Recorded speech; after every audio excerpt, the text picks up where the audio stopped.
My name is Nia Washington. I am 32 years old and somehow still healing from wounds my family inflicted. As a successful cardiothoracic surgeon, I escaped their toxicity, but maintained a quiet distance.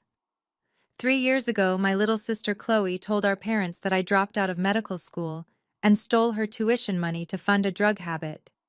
A lie that made them cut me off instantly. They threw me out in the freezing rain and they did not come to my residency graduation or my wedding. Last week, Chloe was rushed to my emergency room with a ruptured aortic aneurysm. When I walked in as her attending physician, my mother gripped my father's hand so tight it left bruises. Growing up in Atlanta meant privilege to outsiders. But inside our sprawling home, emotional coldness permeated every corner. My childhood was a fortress of expectations I could never quite meet, while my younger sister Chloe was the golden child. No matter how many honors I achieved, or how many late nights I spent studying, I was always the shadow to her blinding light. They bought her cars, paid for luxurious vacations, and eventually funded her lavish lifestyle while demanding I take out loans for medical school. But that pain was buried deep.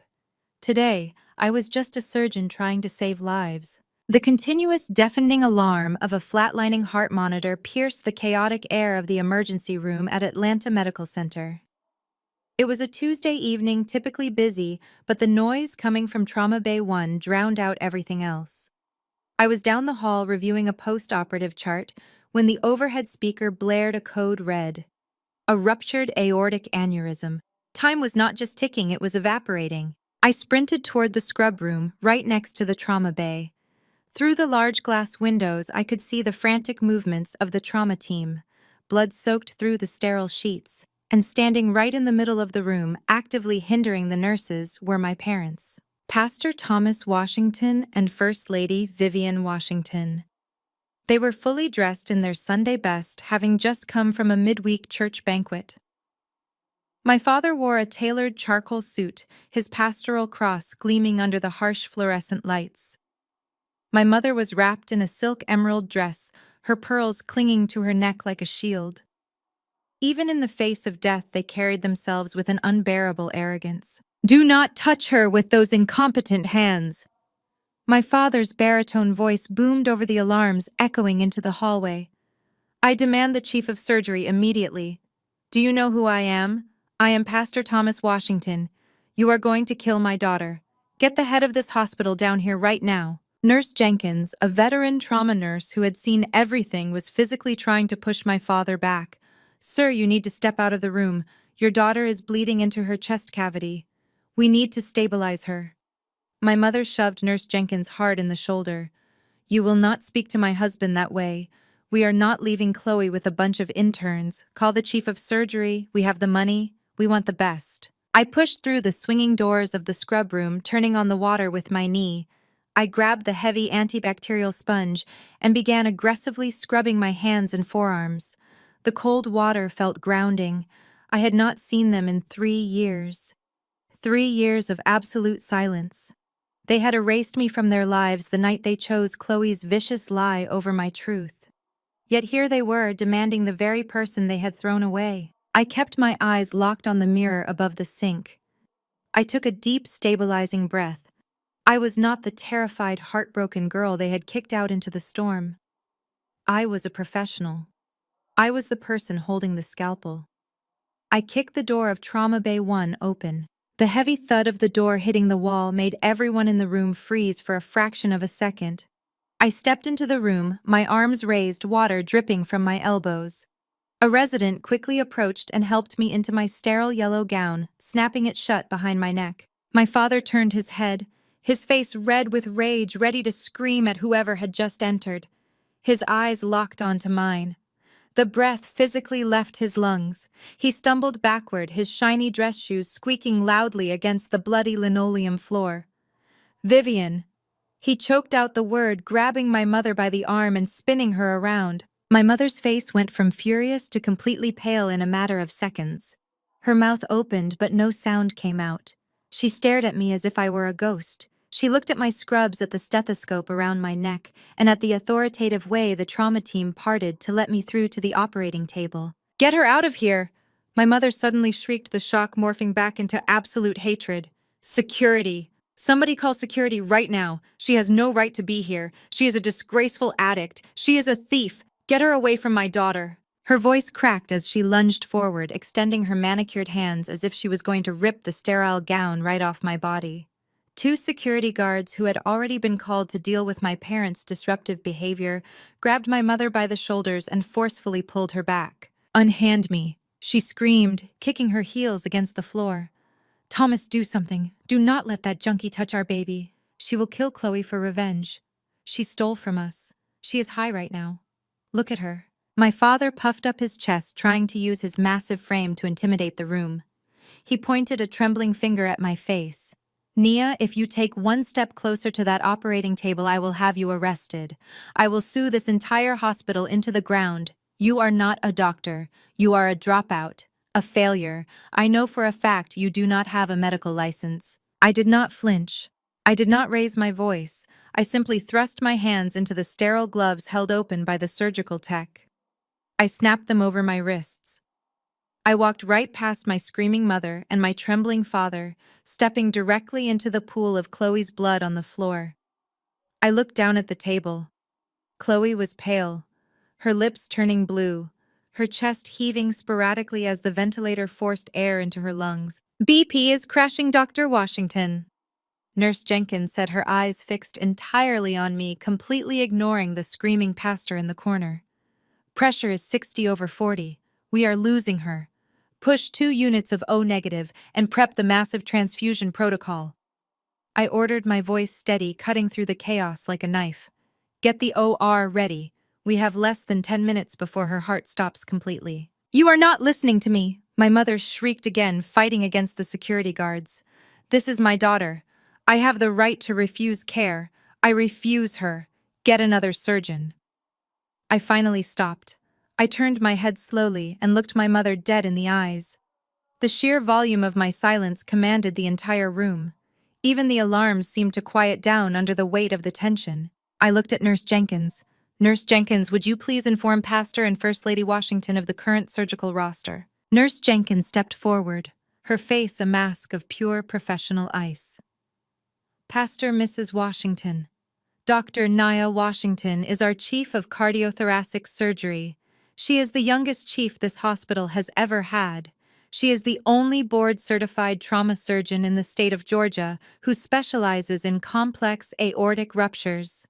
If you refuse her care, your daughter will bleed to death in exactly 8 minutes. There is no one else to call." The silence that followed was deafening. My father's jaw literally dropped.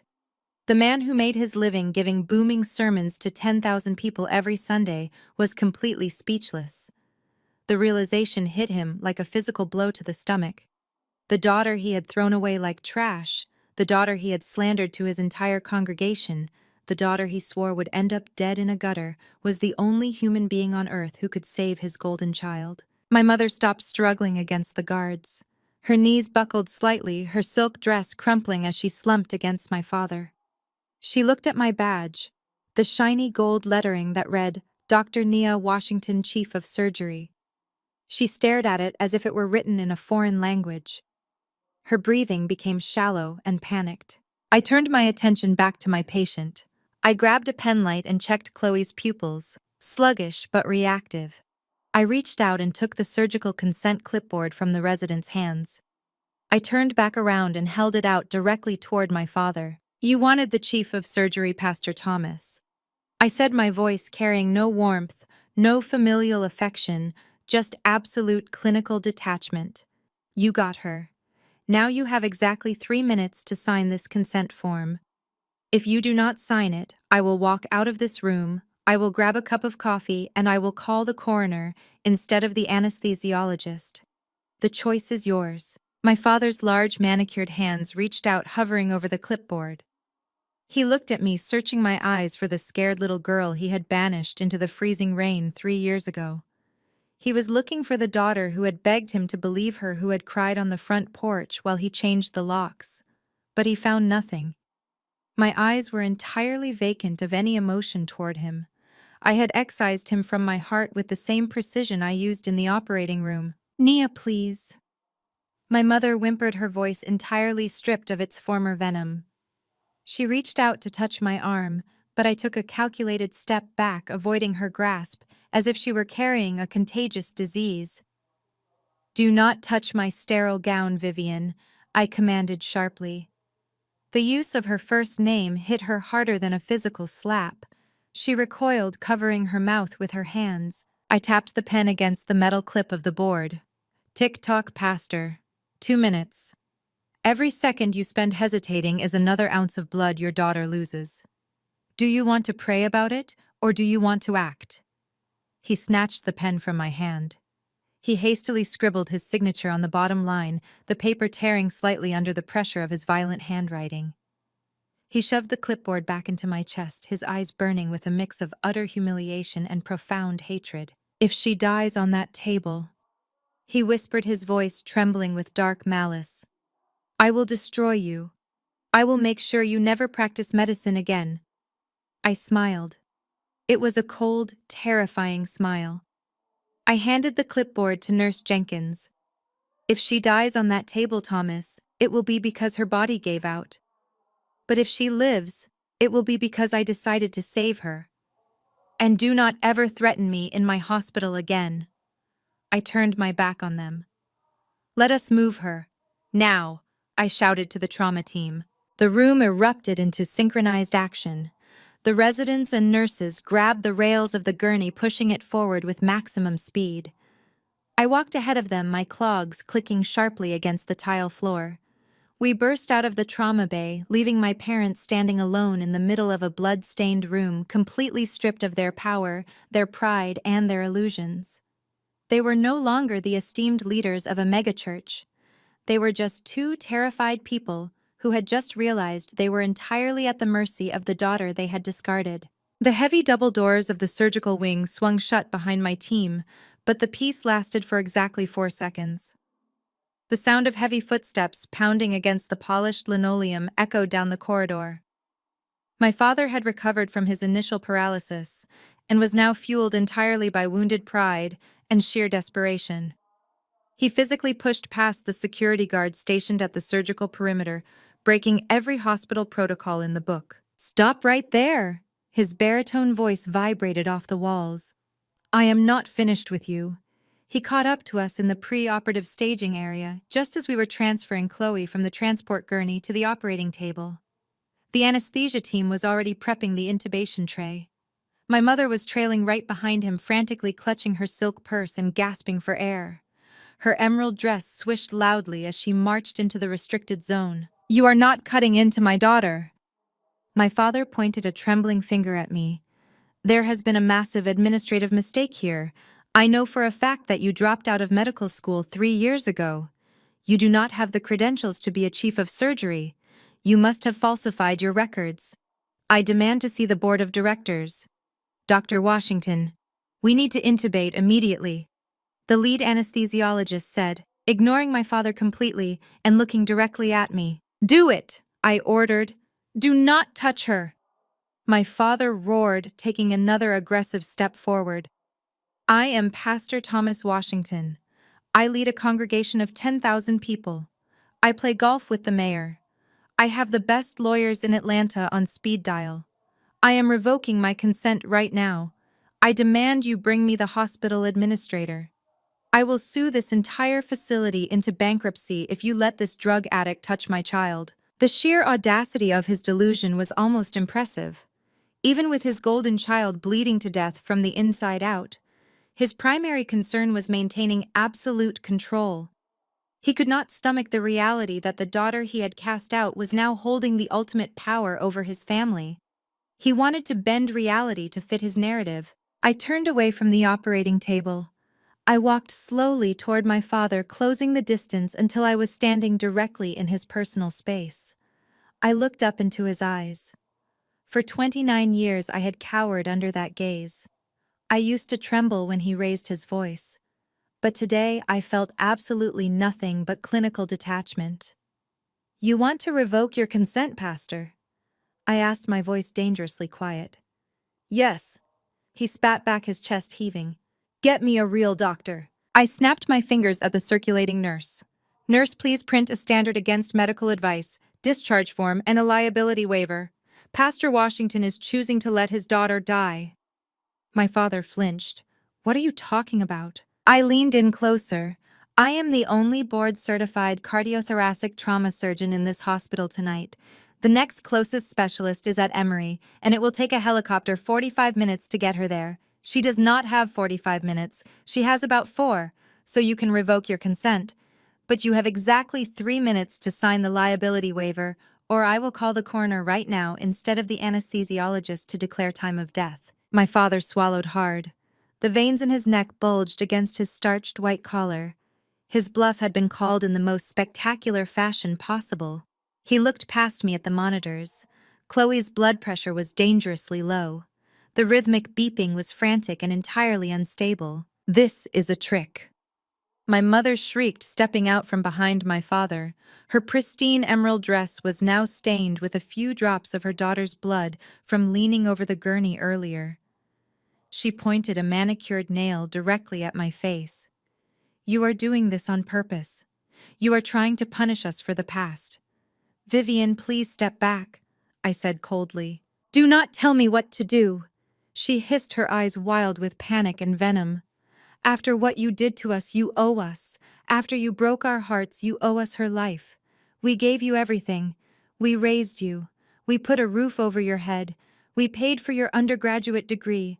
And you repaid us by stealing $150,000 of Chloe's tuition money to buy drugs. You owe us the surgery. The air in the pre-operative area went dead silent. The surgical nurses, the anesthesiologist, and the technicians all froze, looking between me and my mother. I could feel their eyes on me, but I did not break eye contact with the woman who gave birth to me. I reached out and snatched the clipboard with the original signed consent form right out of my father's hand. I do not owe you anything, I said, my voice slicing through the tension like a scalpel. You threw me out of your house in the middle of a thunderstorm.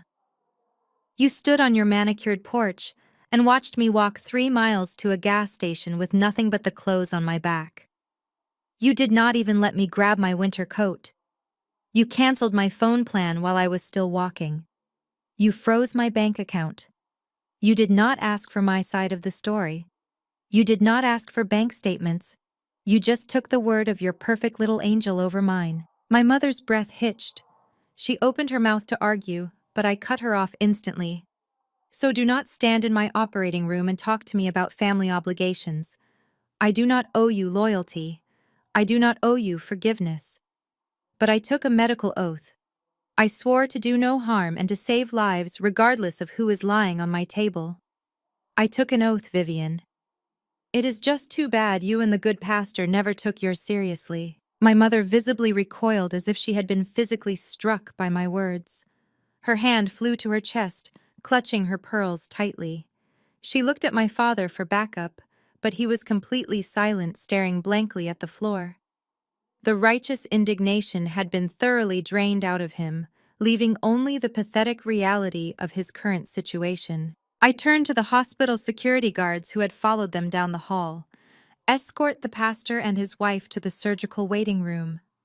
If they try to breach the sterile doors again, call the Atlanta police and have them arrested for trespassing and interfering with a life-saving medical procedure.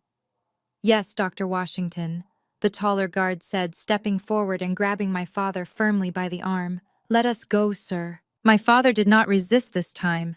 He let the guard pull him backward. My mother let out a loud, dramatic sob, grabbing my father's sleeve as they were escorted out of the restricted area. I watched them walk away, their shoulders slumped, their arrogant posture completely shattered. They were finally powerless. I took a deep breath, letting the toxic energy of my parents leave my body. I turned back to the surgical team. The monitors were still blaring. The situation was critical. All right, everyone, I announced, my voice projecting clearly across the room. We have a ruptured ascending aortic aneurysm. We are going to need to put her on cardiopulmonary bypass immediately. Let us get her chest open. I walked through the automatic doors into the freezing, sterile environment of operating room 4. The bright surgical lights blinded me for a fraction of a second before my eyes adjusted. Chloe was lying on the table, completely unconscious, the anesthesia already taking full effect. Looking at her pale face, I felt a strange sense of absolute detachment. This was the sister who had deliberately ruined my life. This was the girl who had lied flawlessly to protect herself, knowing it would completely destroy me. She had spent the last 3 years living in absolute luxury while I slept in my car and worked triple shifts to pay for my residency. She had everything handed to her on a silver platter. And yet here she was fighting for her life while I held the scalpel. "Scalpel," I said, holding out my right hand. The surgical tech slapped the cold metal instrument firmly into my palm. I made the first precise incision straight down the center of her chest. The room smelled strongly of iodine and metallic blood. The saw buzzed loudly as we opened the sternum, exposing the thoracic cavity. The amount of blood pooling in the pericardial sac was staggering. "We need to get her on bypass right now," I said, my voice calm but incredibly urgent. "Cannulate the right atrium and the ascending aorta." The bypass machine kicked in, taking over the function of her heart and lungs. The rhythmic whirring of the pump replaced the frantic beeping of the cardiac monitor. For the first time since she arrived in the emergency room, the situation was under my complete and total control. As I meticulously began to graft a synthetic tube to replace the ruptured section of the aorta, I noticed the severe inflammation surrounding the tissue. This was not a congenital defect. This was not a random stroke of bad luck. The vascular walls were incredibly friable, tearing easily under the slightest pressure. This kind of systemic damage was a textbook indicator of chronic stimulant abuse, specifically high-grade amphetamines. The irony was almost suffocating. The sister who had loudly accused me of being a drug addict was currently bleeding out on my table because her own body had given out from years of intense chemical abuse. "Suction," I commanded, keeping my hands perfectly steady as we clamped the aorta. While I was repairing the massive damage to Chloe's heart, I knew exactly what was happening out in the waiting room. My parents were likely pacing the floor, trying to keep up appearances for the hospital staff. They were probably making frantic phone calls to their church board, trying to control the narrative before the gossip spread. They had spent their entire lives cultivating a flawless public image. Pastor Thomas, the spiritual leader with the perfect family. First Lady Vivian, the epitome of grace and Southern elegance. Chloe, the beautiful, successful daughter with the wealthy husband. And Nia, the dark secret they had successfully buried. But the ground beneath their carefully constructed kingdom was crumbling fast. They were completely stripped of their control, forced to wait in agonizing silence, knowing that their entire world rested in the hands of the daughter they had completely discarded. They had no idea that the nightmare was just beginning, and that the arrival of their wealthy son-in-law would be the spark that burned their entire facade to the ground. The final stitch went in flawlessly. I stepped back from the operating table, letting out a slow, controlled exhale. The bypass machine was successfully weaned off, and Chloe's damaged heart was finally beating on its own again. It was a fragile rhythm, but it was stable. I looked up at the digital wall clock mounted above the observation window. We had been in the thick of it for nearly 3 hours, fighting against a relentless ticking clock of catastrophic internal blood loss. I instructed my senior resident to finish closing the chest cavity using the standard wire circlage and to prep her for immediate transport to the surgical intensive care unit. Stripping off my blood-soaked surgical gown and heavy latex gloves, I tossed them forcefully into the red biohazard bin. The physical exhaustion was beginning to set deeply into my shoulders, tightening the muscles in my neck, but my mind was sharper than it had ever been. I walked over to the stainless steel scrub sink and washed my hands, letting the freezing cold water run over my skin for a long moment. The surgical crisis was officially over, but the real operation, the dismantling of my toxic family, was just about to begin outside these sterile walls. I pushed through the heavy double doors of the restricted surgical wing and headed down the long, pristine corridor toward the main family waiting area. As the attending surgeon, it was my responsibility to deliver the standard post-operative update to the family. But long before I even reached the final corner, I could hear a loud, obnoxious voice echoing off the hospital walls. It was a voice I had not heard in 3 long years, but it still carried the exact same irritating cadence of unearned confidence and forced bravado. Jamal Davis had finally made his grand entrance. I paused just out of sight, leaning my shoulder slightly against the cold wall to observe the scene unfolding in the waiting room. Jamal burst through the main elevator doors, playing the role of the frantically devastated husband to absolute perfection. But his physical appearance told an entirely different story to anyone paying close attention.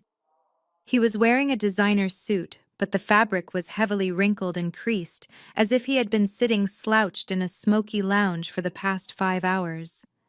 Even from 20 feet away, the distinct, overpowering smell of expensive bourbon and incredibly cheap floral perfume wafted off his clothes, completely masking the sterile bleach scent of the hospital. His silk tie was loosened, his collar was unbuttoned, revealing a thick gold chain, and his eyes were heavily bloodshot. He did not look like a dedicated businessman who had rushed over from a high-level corporate boardroom to be by his dying wife's side. He looked exactly like a man who had been dragged out of a VIP nightclub booth in the middle of a weeknight bender. Yet my parents did not seem to notice, or perhaps they simply chose to ignore his horribly disheveled state. The moment Jamal walked into the room, my mother practically threw herself at him, sobbing dramatically into his wrinkled lapel. My father stood up quickly, completely abandoning his previous state of defeated humiliation from our earlier encounter. He clapped Jamal heavily on the shoulder, looking at him as if the Messiah himself had just walked into the emergency room. It was truly pathetic to witness their desperation. They were clinging to this man and his supposed immense wealth as their ultimate salvation, their ticket to maintaining their pristine public image. "Where is she?" Jamal demanded, his voice booming across the quiet waiting area, deliberately loud enough for the other anxious families and the busy nursing staff to hear. "Where is my wife?" I came as quickly as I could. I literally dropped a multi-million-dollar commercial real estate closing to be here. This hospital better be giving her the absolute best care available, or I swear to God I am buying this entire building and firing everyone in it by tomorrow morning. My mother sniffled, gripping his arm tightly, as if anchoring herself to his false promises. "Oh, Jamal, thank goodness you are finally here. It has been an absolute nightmare. Absolute torture. They took her into emergency surgery hours ago, and the staff here has been completely uncooperative and incredibly rude to us." Jamal puffed out his chest, adjusting his crooked, heavy gold watch with a flick of his wrist. "Uncooperative? Do they not know who we are? Do not worry, Vivian. I will handle this right now. I am not letting my wife recover in some standard cramped hospital room with the general public." He marched right up to the main reception desk, slapping his hand loudly against the polished wood counter. The young receptionist jumped slightly in her chair, her eyes widening at his aggressive posture. "Listen to me, sweetheart," Jamal sneered, leaning over the high desk to physically intimidate her. "My wife is Chloe Davis. She is currently in surgery. I am her husband, and I demand to speak to the hospital administrator right now. I want her moved to your premier VIP recovery suite the second she is wheeled out of the operating room. I want private nurses, I want a private chef, and I want round-the-clock security stationed at her door. Spare absolutely no expense." The receptionist typed nervously on her keyboard, trying to maintain her professional composure, despite the aggressive man leaning over her workspace. Her fingers trembled slightly as she pulled up Chloe's rapidly expanding medical file. "Sir, the VIP suites require pre-authorization and a significant security deposit for uninsured or out-of-network patients. I need to check her file first to verify your coverage before I can assign that specific luxury room." Jamal laughed, a loud barking sound that echoed harshly in the quiet space, making a nearby family turn and stare in disgust. "Deposit? Do I look like a man who worries about a security deposit? I am a crypto and commercial real estate investor. I make more money in a single day than you make in a decade sitting behind this tiny desk. Just get the damn room ready and bring me the financial paperwork. I do not have time to argue with low-level administration." This was exactly my cue. The performance had reached its peak and it was time to pull the curtain down. I pushed off the wall and walked around the corner, stepping directly into the center of the brightly lit waiting room. I was wearing my dark blue surgical scrubs, my expensive acoustic stethoscope draped casually around my neck, and my chief of surgery identification badge clipped securely to my chest pocket, catching the bright overhead light. Jamal turned around at the sharp sound of my clogs clicking against the floor. His eyes scanned my blue scrubs, and his lips immediately curled into a familiar, deeply condescending smirk. He had not seen me since the night my parents threw me out into the freezing rain, and in his incredibly narrow mind, I was still the disgraced dropout, the pathetic older sister who had ruined her life with a drug addiction. He had absolutely no idea what had transpired over the last 3 hours between me and my parents. He assumed I was just some low-level hospital worker, perhaps an orderly, or a junior nursing assistant who had somehow managed to beg for a menial job here. Well, well, well. Jamal clapped his hands together, taking a heavy step toward me. His breath was entirely foul, a sickening mixture of stale alcohol and cheap mints attempting to cover the liquor. Look who finally got a job. Fetching water and emptying bedpans now, are we, Nia? I guess this hospital really does hire absolutely anybody these days. My parents, who were standing right behind him, suddenly froze, as if they had been turned to solid stone. The color instantly drained from my father's face, leaving him a sickly shade of ashen gray, and my mother actually took a physical step backward, hiding partially behind a chair.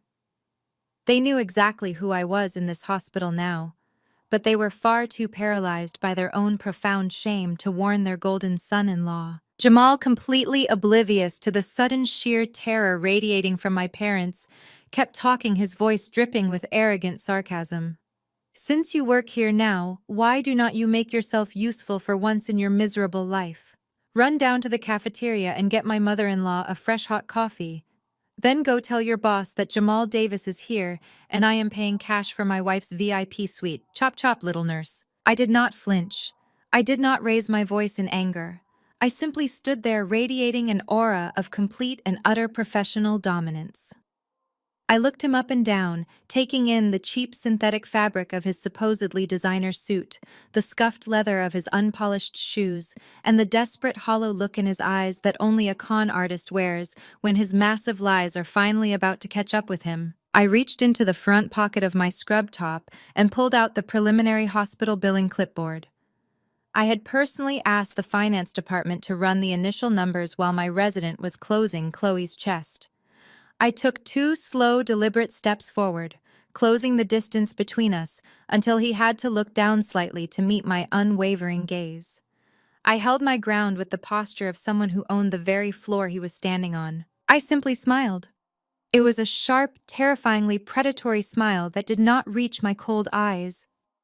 I extended my right arm and pressed the heavy clipboard directly into his chest, forcing him to grab it or let it clatter loudly to the floor. Great. I said, my voice incredibly smooth and dangerously calm, perfectly projecting across the dead silent waiting room. The VIP deposit is exactly $50,000. Finance is straight down the hall to your left. Let us see if that crypto portfolio you constantly brag about is actually real. Jamal looked down at the clipboard. His bloodshot eyes scanned the itemized list of surgical fees, operating room costs, and the massive $50,000 cash deposit required up front for the luxury suite he had just loudly demanded. The smug, arrogant smirk vanished from his face, instantly replaced by a sudden, sickening wave of genuine panic. He swallowed hard, his Adam's apple bobbing nervously as his hands began to visibly tremble against the cold metal edges of the clipboard. He looked back up at me, his mouth opening and closing, but no sound came out. The great Jamal Davis, the supposedly wealthy savior of my family, was completely speechless. I watched the color drain from Jamal's face as his eyes darted across the itemized estimate. He opened his mouth again, but quickly snapped it shut, swallowing hard. Finally, his survival instincts kicked in, and he forced a loud, obnoxious laugh that sounded completely hollow. 50 grand! He scoffed, waving the clipboard in the air as if it were a minor inconvenience. Is that all? I thought you were talking about real money, Nia. I will have this handled in 2 minutes. Come on, Pastor Thomas Vivian. Let us go show this hospital how the Davis family operates. He turned sharply on his heel and marched down the brightly lit corridor toward the administrative wing. My parents exchanged a quick, relieved glance, their faith in their golden son-in-law momentarily restored by his sheer bravado. They hurried after him, their footsteps echoing loudly against the polished floor. I adjusted my stethoscope and followed them at a slow, leisurely pace.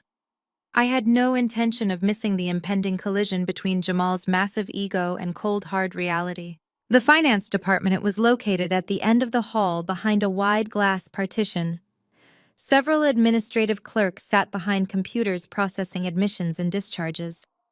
I stood casually near a water cooler just outside the glass, watching the scene unfold like a silent movie. Jamal marched up to the counter, occupied by a seasoned billing specialist named Brenda. Brenda was a no-nonsense woman who had worked at Atlanta Medical Center for 20 years. She did not care if you were a celebrity, a politician, or a pastor. She only cared about cleared funds. Jamal slapped the clipboard loudly onto her counter. My wife is Chloe Davis. I am here to pay the $50,000 VIP room deposit. Run it. He reached into his tailored jacket pocket and pulled out a heavy black metal credit card, tossing it onto the counter with an arrogant flick of his wrist. It landed with a loud, distinct clink. My parents stood right behind him, standing tall and proud. My father even puffed out his chest, looking around the waiting area to see if anyone was witnessing the immense wealth of his family. I noticed two nurses who attended my father's church standing near the elevator banks, watching the interaction with curious expressions. Brenda picked up the black card without a single change in her completely neutral expression. She typed Chloe's name into the system, pulled up the pending surgical account, and ran the card through the heavy terminal on her desk. The machine beeped a sharp, low tone. Brenda looked at the screen. Declined, she said flatly. Jamal's confident posture faltered for a fraction of a second. What? That is impossible. Run it again. The chip is probably dirty. I just bought a brand new Porsche with that card yesterday. Brenda sighed and wiped the chip on her sleeve before inserting it again. The machine processed for 3 agonizing seconds before emitting the exact same low beep. Declined, sir, she repeated, her voice carrying a little further this time. My father frowned, leaning slightly over Jamal's shoulder. Jamal, is everything all right? It is fine, Pastor. Jamal stammered, his voice pitching up half an octave. It is just a security freeze. You know how these high-security banks are. When you make a massive commercial real estate acquisition, they temporarily lock the accounts to prevent fraud. I just closed a $3 million deal this morning. The fraud department must have flagged the hospital charge as unusual activity. He frantically dug into his wallet, pulling out a silver platinum card and shoved it across the counter. Here, use this one. It is my backup travel account. Brenda took the silver card and swiped it. Beep. Declined. Jamal's hands started shaking. He pulled out a third card, a standard blue bank debit card. Run this one. Beep. Declined. The silence in the finance department was absolute. The 2 church member nurses by the elevators were now openly staring, their eyes wide with poorly concealed gossip. My mother's face turned a brilliant shade of crimson. Her perfectly manicured hands gripped her silk purse so tightly, her knuckles turned completely white. Sir, I have run 3 different cards from 3 different banks, Brenda said, her voice devoid of any sympathy. All of them are returning insufficient funds codes, not fraud alerts. Insufficient funds. That means there is no money in these accounts. That is a lie. Jamal shouted, slamming his fist against the counter. Your machine is broken. My accounts are loaded. Do you know who I am? Sir, please lower your voice, Brenda warned, gesturing to the security guard standing near the entrance. If you cannot provide the deposit, we will place your wife in the standard intensive care ward once she is out of surgery. Let me just verify her primary health insurance to cover the surgical costs. Jamal's eyes widened in sheer terror. Wait, no. Do not check the insurance. Just give me 10 minutes to call my wealth manager. But Brenda was already typing rapidly on her keyboard. She squinted at the screen and then looked up over her glasses, staring directly at my parents. Pastor Washington, I see here that Chloe is listed as a dependent under her husband's policy, but this premium plan was canceled 8 months ago, Brenda stated clearly. My father stepped forward, completely ignoring Jamal now. Canceled? What do you mean canceled? My daughter has top-tier coverage. Not according to the National Registry, sir. Brenda turned the monitor slightly so he could see the glaring red text. The policy was terminated due to severe non-payment. They missed 6 consecutive monthly premiums. As of right now, Chloe Davis is completely uninsured. The estimated cost for a complex aortic repair and a standard ICU stay is upwards of $300,000. My mother let out a small strangled gasp. She looked at Jamal, her eyes wide with a mixture of absolute horror and dawning realization. Jamal, the man who claimed to own multiple commercial plazas. Jamal, the man who bragged about buying his wife diamond tennis bracelets. Jamal, the man whose lifestyle my parents had been secretly funding to keep up appearances. He was broke, worse than broke. He was a complete fraud who had let his wife's health insurance lapse while claiming to be a millionaire. Jamal took a step back, holding his hands up defensively. It is an administrative error, Vivian. I swear to you my accountant was supposed to pay those premiums. I will fire him tomorrow. I just need to make one phone call to my bank and clear this up. Just give me 10 minutes. He turned and practically sprinted away from the billing desk, pushing past the nurses and disappearing down the hallway toward the cafeteria. He was fleeing the scene of his own financial crime, leaving my parents standing at the counter completely exposed. The reality of the situation crashed down on my father. He looked at the 2 nurses from his congregation who were now actively whispering to each other. By Sunday morning, the entire 10,000-member church would know that the pastor's wealthy son-in-law could not even afford a hospital copay and that his golden daughter was uninsured. For a man whose entire identity was built on the perception of generational wealth and divine blessing, this was a fate worse than death. We need to pay this right now, my father hissed, grabbing my mother's arm. Vivian, do you have the emergency card, the one from the retirement trust? My mother looked at him as if he had lost his mind. Thomas, that money is for our retirement. It took us 20 years to save that. We cannot just drain $50,000 right now. What about the church renovations? Vivian, look around. My father whispered furiously, his teeth clenched tight. Sister Mary and Nurse Hopkins are standing right over there. If we do not pay this deposit right now, the entire congregation will know Jamal is broke. They will know we are exposed. Pay the deposit. We will force Jamal to wire us the money tomorrow morning when his accounts unfreeze. My mother's entire body trembled. She knew exactly what Jamal was now. The veil had been lifted. The excuses about frozen accounts and bad accountants were obvious lies. But the crushing weight of their public image forced her hand. She could not bear the thought of being pitied by the women in her social circle. She could not stomach the idea of being exposed as a fraud by association. With a look of pure, unadulterated venom directed at the hallway where Jamal had just fled, my mother unzipped her designer purse. Her hands shook violently as she pulled out a simple blue debit card. It was not a flashy metal card. It was the joint retirement account they had spent decades building. She handed it to Brenda, her eyes filling with tears of extreme resentment and profound humiliation. Run it. My mother choked out the words, tasting the bitter ashes of her own foolish pride. Run it for the full 50,000. Brenda took the card and swiped it. The machine processed for a moment and then printed a long receipt. Approved, Brenda said, tearing off the slip and handing it to my mother along with a pen. Sign at the bottom, please. My mother signed her name with aggressive, jagged strokes. She snatched her card back and shoved it into her purse. She turned around, her chest heaving as she stared at my father. They had just drained a massive portion of their life savings to cover the lies of a man they had chosen over their own flesh and blood. They had thrown me away for nothing. I stood quietly by the water cooler, watching their entire world begin to fracture. The financial facade had officially cracked, revealing the rot underneath. But I knew this was only the very first layer of the onion. Jamal's empty bank accounts were nothing compared to the medical reality I was about to deliver. I turned around, and headed back toward the surgical waiting area to prepare the next devastating blow. I walked slowly back toward the main surgical waiting room, my clogs echoing lightly on the pristine tile. The heavy air of the hospital seemed to press down on the corridors, but I felt entirely weightless. By the time I rounded the final corner, my parents were already back in their seats looking completely drained.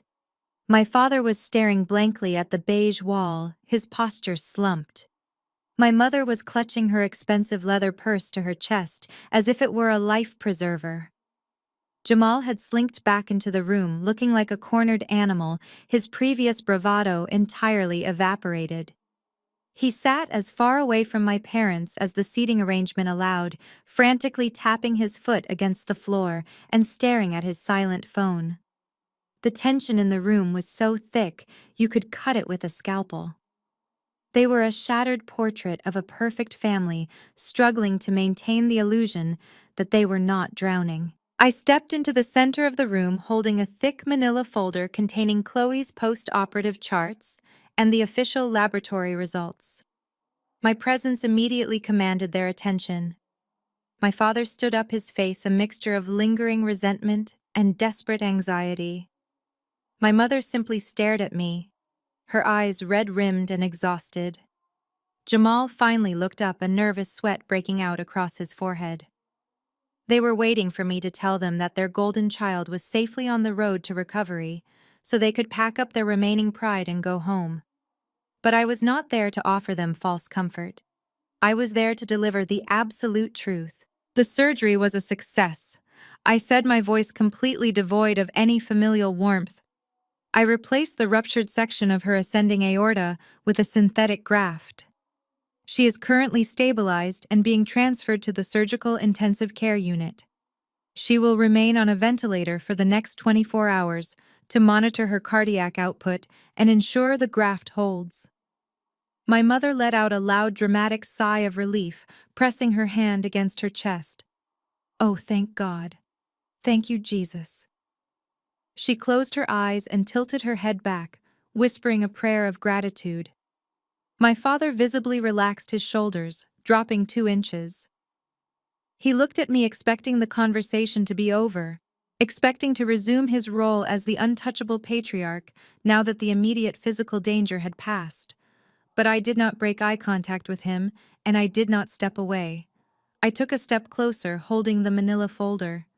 Do not thank God just yet, Pastor, I said sharply, cutting through my mother's prayer. A ruptured ascending aortic aneurysm in a 29-year-old woman with no congenital heart defects does not just happen by the grace of God. It is not a random medical anomaly. I pulled a single sheet of paper from the folder. It was printed on bright white hospital letterhead bearing the official stamp of the toxicology department. I held it out directly toward my father. Read it, I commanded. My father hesitated, looking from the paper to my face and back again. He slowly reached out and took the document, his hands trembling slightly. What is this? My father asked, his voice low and defensive. It is the comprehensive toxicology screen we ran right before we put your daughter on the bypass machine. I stated clearly, my voice carrying across the quiet room so Jamal could hear. Read the highlighted section, Thomas. Read it out loud so your son-in-law can hear exactly why his wife almost bled to death on my operating table. My father adjusted his glasses, staring at the paper. His eyes scanned the medical jargon before stopping abruptly at the bright yellow highlighted line. His face went completely slack. He read the words, but his brain seemed to reject their meaning. I do not understand, he mumbled. What does this mean? It means your perfect golden child is a raging drug addict, I said bluntly, refusing to sugarcoat the reality. Her bloodstream was absolutely flooded with high-grade amphetamines, not just a recreational dose. This indicates severe long-term chemical abuse. Her vascular walls were completely inflamed and friable. The tissue surrounding her heart was tearing like wet tissue paper. Her body was under such extreme prolonged physical stress that her aorta simply gave out. My mother leaped out of her chair, her face twisting into a mask of pure denial. That is a lie, she screamed, pointing a shaking finger at me. You are lying. Chloe does not do drugs. She is a good Christian girl. She leads the youth ministry. You are just trying to ruin her reputation because you are jealous. You always wanted to destroy her. I did not flinch at her outburst. I just stared at the lab report in my father's hands. Numbers do not lie, Vivian, I said coldly, and neither does the massive structural damage to her heart. You threw me out of your house 3 years ago because you chose to believe a baseless lie about me being an addict. You did not ask for a single drug test. You did not ask for proof. But here is the proof about your favorite daughter printed in black and white by an independent state-certified laboratory. She has been abusing powerful stimulants for years. My father crumpled the edge of the paper, his knuckles turning white. He slowly turned his head to look at Jamal. The nervous sweat on Jamal's forehead had turned into a heavy sheen. He was pressed back against his chair, his eyes darting toward the exit. Thomas. My father growled, taking a menacing step toward the man he had been praising just an hour ago. What is going on in your house? What kind of marriage is this? Jamal held his hands up in a placating gesture. Pastor, listen to me. I did not know. I swear I had no idea she was taking anything. She said she was taking diet pills to lose weight for the church gala. I swear to you I did not know it was serious. You are her husband. My father roared, his voice echoing violently in the small space. You live in the same house. You share the same bed. How could you not know your wife is a drug addict?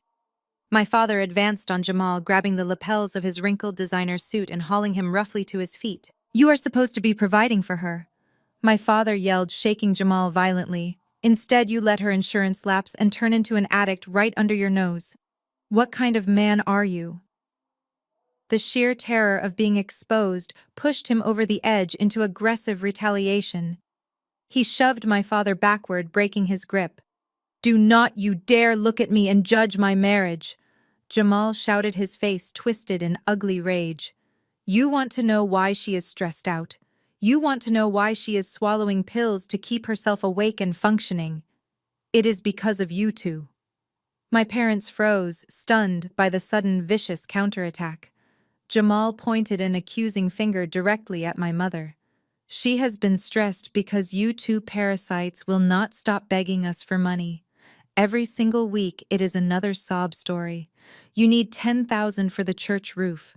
You need 20,000 to host the pastoral retreat. You need cash to maintain your massive house because you are secretly drowning in debt. My mother gasped, covering her mouth with her hand. Jamal, keep your voice down. She hissed, glancing frantically around the waiting room to see if anyone was listening. I will not keep my voice down, Jamal yelled, stepping toward her. You parade us around your congregation like we are your personal bank account. You put so much pressure on Chloe to look like the perfect wealthy daughter that she was literally working herself to death trying to keep up the charade. You two are the reason she is lying in that bed. You bled us dry. You drove her to this. The wholly perfect family had officially turned on each other. My father lunged at Jamal, his fists clenched, ready to strike. Jamal braced himself, raising his arms to fight back.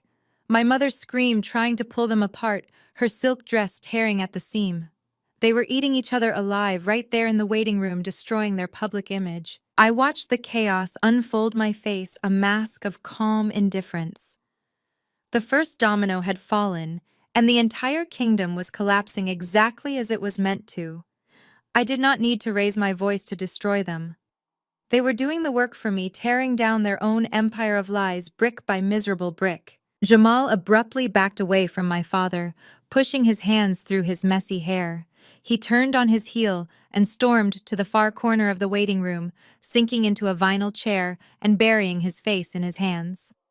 He looked completely defeated, a pathetic shadow of the arrogant man who had marched into the hospital demanding a VIP suite. My father stood frozen in the center of the room, his chest heaving rapidly as he tried to process the sheer magnitude of the disaster. Not only was his golden daughter a severe drug addict whose body had just failed her, but she was completely uninsured. The estimated $300,000 medical bill hung over their heads like an executioner's blade. And the son-in-law, who was supposed to be their financial savior, was actually a parasite who had bled them completely dry. My mother collapsed back into her chair, covering her face with trembling hands. "We are ruined, Thomas," she whimpered, her voice barely a whisper. "We just drained $50,000 from our retirement account just for the deposit. We have nothing left to pay the surgeon. We have nothing left to pay the hospital. If the congregation finds out about the drugs and the money, they will force you to resign. The church board will strip you of your title. We will lose the parsonage. We will lose everything we have built." "Do not panic, Vivian," my father snapped, though his own voice was shaking with thinly veiled terror. "I am still the pastor of a 10,000-member congregation. I have connections. I have wealthy friends. We just need a short-term bridge loan to cover these hospital expenses until I can figure out a way to liquidate some of Jamal's remaining assets." He glared across the room at Jamal. Assuming this useless fraud actually has any assets left to liquidate, he frantically dug his mobile phone out of his suit pocket and began pacing the length of the waiting room. He walked past me without making eye contact, retreating to a slightly secluded alcove near the vending machines. But the hospital corridor was quiet, and his desperate, hushed voice carried perfectly down the hall. I leaned casually against the nurse's station, crossing my arms over my chest and listening intently as the great pastor Thomas Washington began begging for his financial life. "Deacon Miller," my father said, forcing a hearty, confident tone that sounded painfully hollow. "Yes, it is Pastor Thomas. Listen, I hate to call you so late, but we have a bit of a family emergency. Chloe is in the hospital." "Yes, she had a minor cardiac event, but she is fine now. The issue is there was a mix-up with her insurance paperwork. I need a quick personal loan of about $50,000 just to cover the immediate out-of-pocket costs. I can pay you back with interest next month." There was a long pause as my father listened to the response. His forced smile slowly vanished, replaced by a tight grimace. "I understand, Deacon," he replied, his voice hardening. "Yes, I know I already borrowed $20,000 for the church roof repair last month. But this is a medical emergency for my daughter.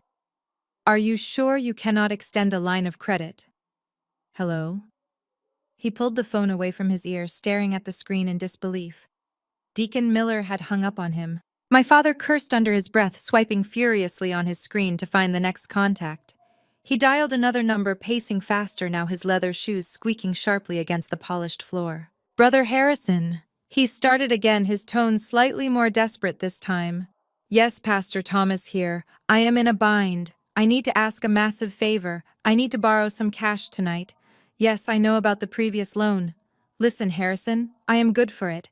You know my family.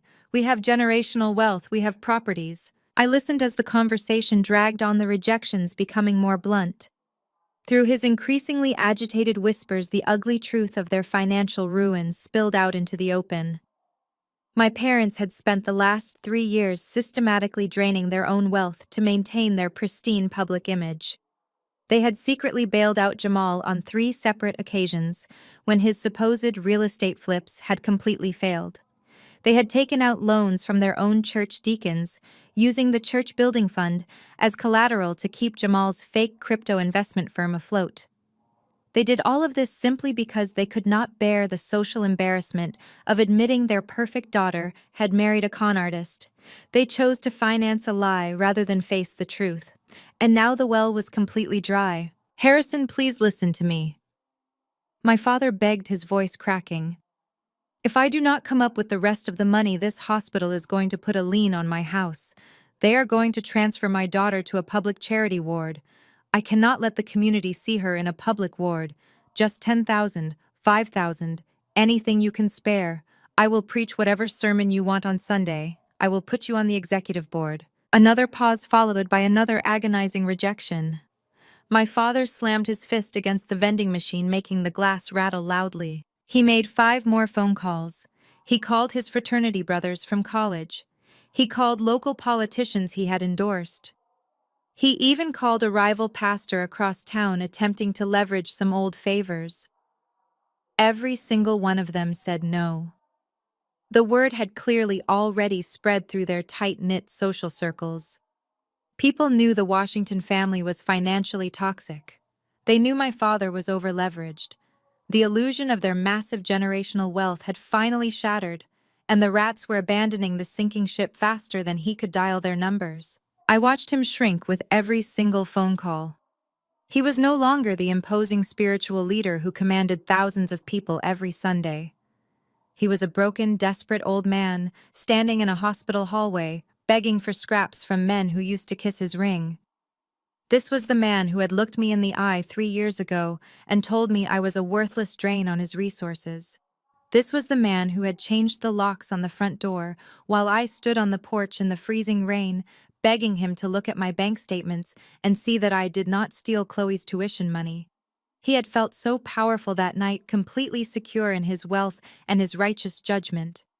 But the universe has a very funny way of balancing the scales. My father slowly lowered the phone from his ear after the final rejection. His shoulders were hunched, his breathing heavy and ragged. He looked over at my mother, who was still sitting in the waiting room, staring blankly at the floor.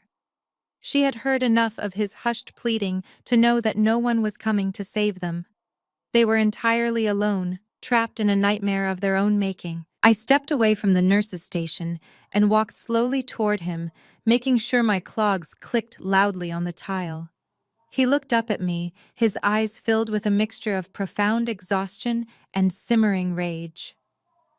"So, Pastor," I said, my voice smooth and perfectly even, "it looks like the collection plate is coming up a little empty tonight.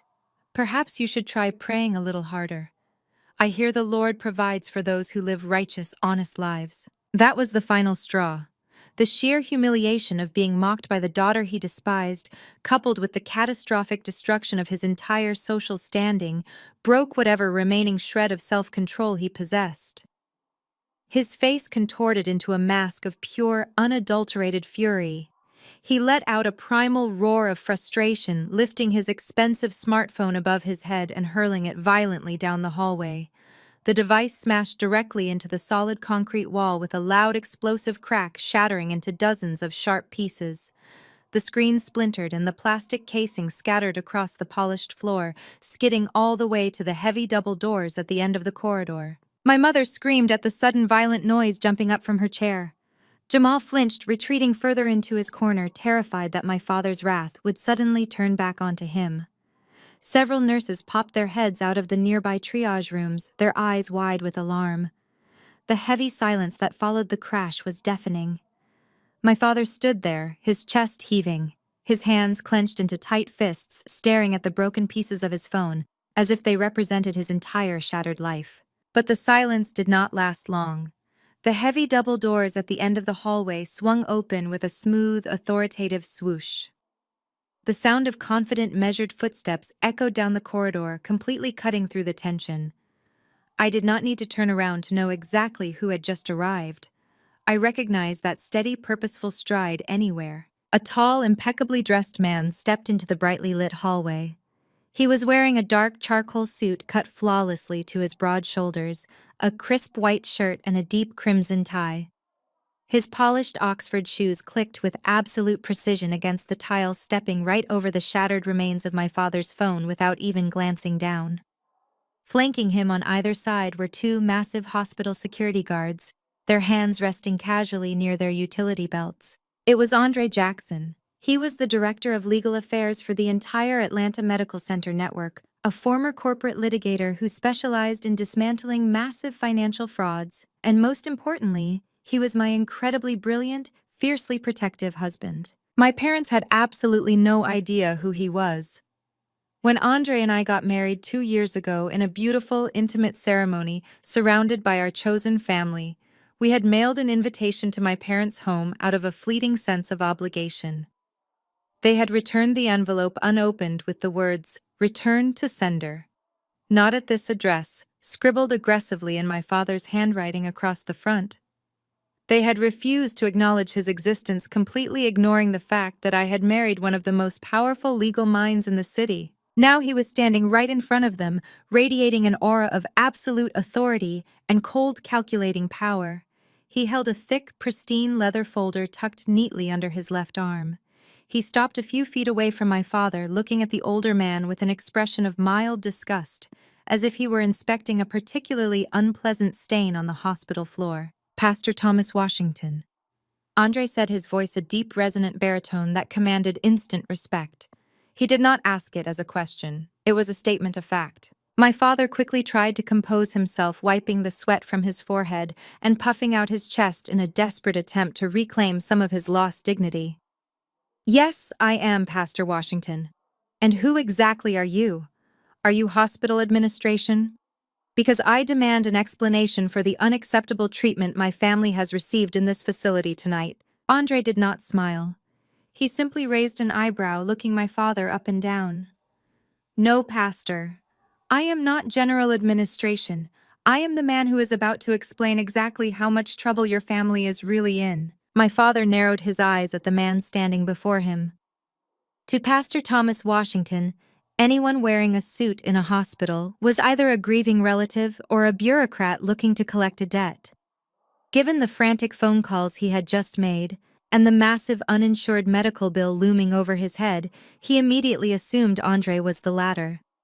A high-level collections officer sent down to secure the hospital's financial interests before the family could slip away into the night. My father straightened his spine, attempting to summon the last remaining shreds of his pastoral authority. He puffed out his chest, his large frame towering over the shattered pieces of his phone on the floor. He pointed a thick finger at Andre, his voice booming, with the practiced cadence of a Sunday morning sermon. "Now you listen to me, young man," my father bellowed, stepping forward to close the distance. "I do not care what your title is, and I certainly do not appreciate you ambushing my family in our darkest hour. My daughter just underwent emergency open heart surgery. We have already paid your ridiculous $50,000 deposit. If you are here to harass me about the rest of the bill, you can turn right around and march back to your office. I am Pastor Thomas Washington of the Greater Grace Fellowship.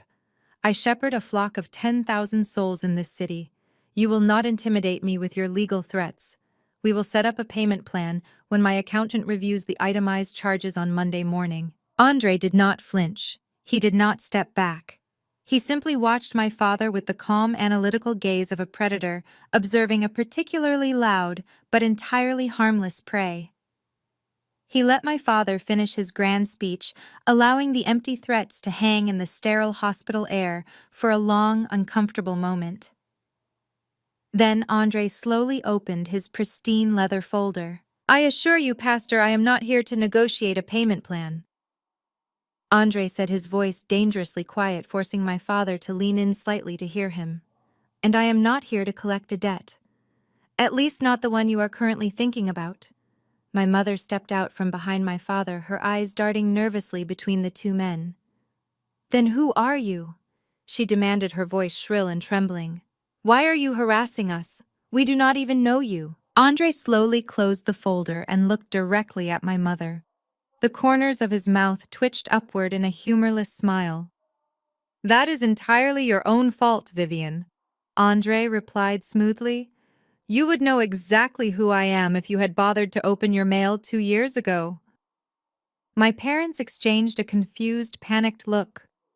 Jamal, who had been hiding in the corner, slowly stood up, sensing the massive shift in the room's power dynamic. Andre buttoned his suit jacket and took one deliberate step closer to my parents. "I am Andre Jackson.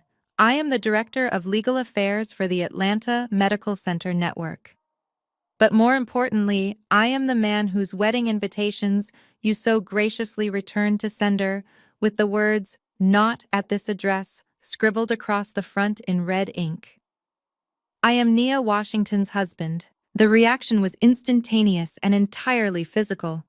My father actually staggered backward, his shiny dress shoes slipping slightly on the polished tile.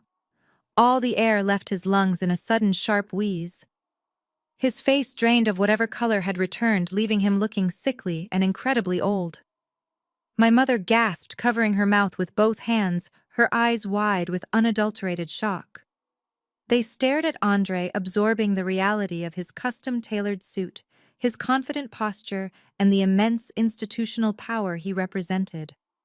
The daughter they had thrown away like garbage had not just survived, she had thrived. She had become the chief of surgery, and she had married the director of legal affairs. We owned the very ground they were currently standing on. You, my father stammered, completely unable to form a coherent sentence. You are married to Nia. Yes, Andre answered, his tone utterly devoid of warmth. And I have spent the last 2 years listening to my brilliant, beautiful wife wake up from nightmares because of the trauma you inflicted on her. I know every single detail about the night you kicked her out. I know about the missing tuition money. I know about the brutal things you said to her. So let us drop the righteous pastor act right now, Thomas. It does not work on me. For a moment there was complete silence. The magnitude of their catastrophic miscalculation crashed down on my parents. They were entirely at our mercy. Nia held Chloe's physical life in her hands, and Andre held their financial and legal fate in his. Then my mother did what she always did when backed into a corner. She completely flipped her script. The haughty, arrogant First Lady vanished in the blink of an eye. She immediately adopted the persona of a fragile, heartbroken mother desperate to heal her fractured family. She took a step toward Andre, her eyes welling up with perfectly timed tears. She clasped her hands together in front of her chest, looking up at him with an expression of pure, manufactured innocence. "Oh, Andre," my mother cried, her voice trembling with artificial emotion. "We had no idea. We were so blinded by our own grief and confusion back then. We made a terrible mistake with Nia. We were just trying to protect Chloe. You have to understand a parent's heart. We have suffered so much missing our eldest daughter." Andre stared at her, his expression completely unchanged. He did not buy a single word of her performance. My mother took another step closer, reaching out to gently touch Andre's sleeve.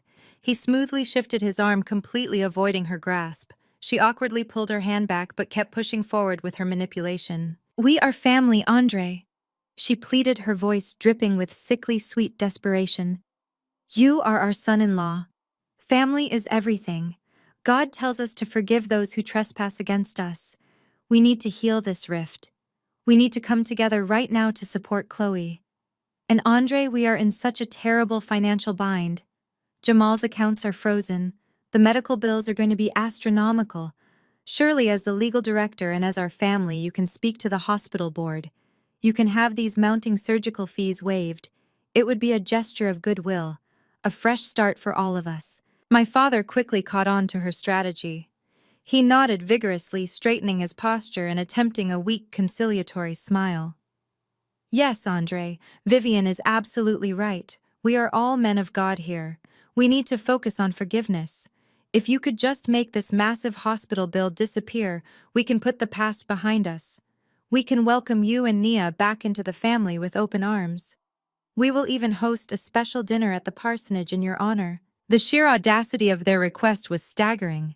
They had not seen my face in 3 years. They had just spent the last hour actively insulting me and trying to get me removed from the operating room. They had drained $50,000 of their own retirement money because they refused to admit their golden son-in-law was a fraud. And now, less than 2 minutes after discovering Andre's identity, they were trying to use his marriage to the daughter they despised to secure a $300,000 financial favor. They did not care about me. They did not care about getting to know Andre. They only cared about saving their own skin and maintaining their precious bank accounts. I watched Andre from the end of the hall, feeling a deep surge of pride. I knew exactly how he was going to respond. Andre let out a short, dark laugh. The sound was entirely devoid of humor, and it instantly shattered my parents' fragile hopes. "Welcome us back into the family," Andre repeated the words, tasting bitter on his tongue. "Pastor Washington, First Lady. Vivian, I think you severely misunderstand the current situation. I did not come down here to seek your blessing. I did not come here to join your toxic little family, and I certainly did not come here to abuse my executive authority, to erase the massive debt you are about to incur." My mother's fake tears instantly vanished, replaced by a hard, defensive glare. "But you are family," she snapped, her true colors bleeding through the facade. "You are obligated to help us. I am obligated to protect this hospital from financial fraud. Andre countered, his voice hardening into absolute steel.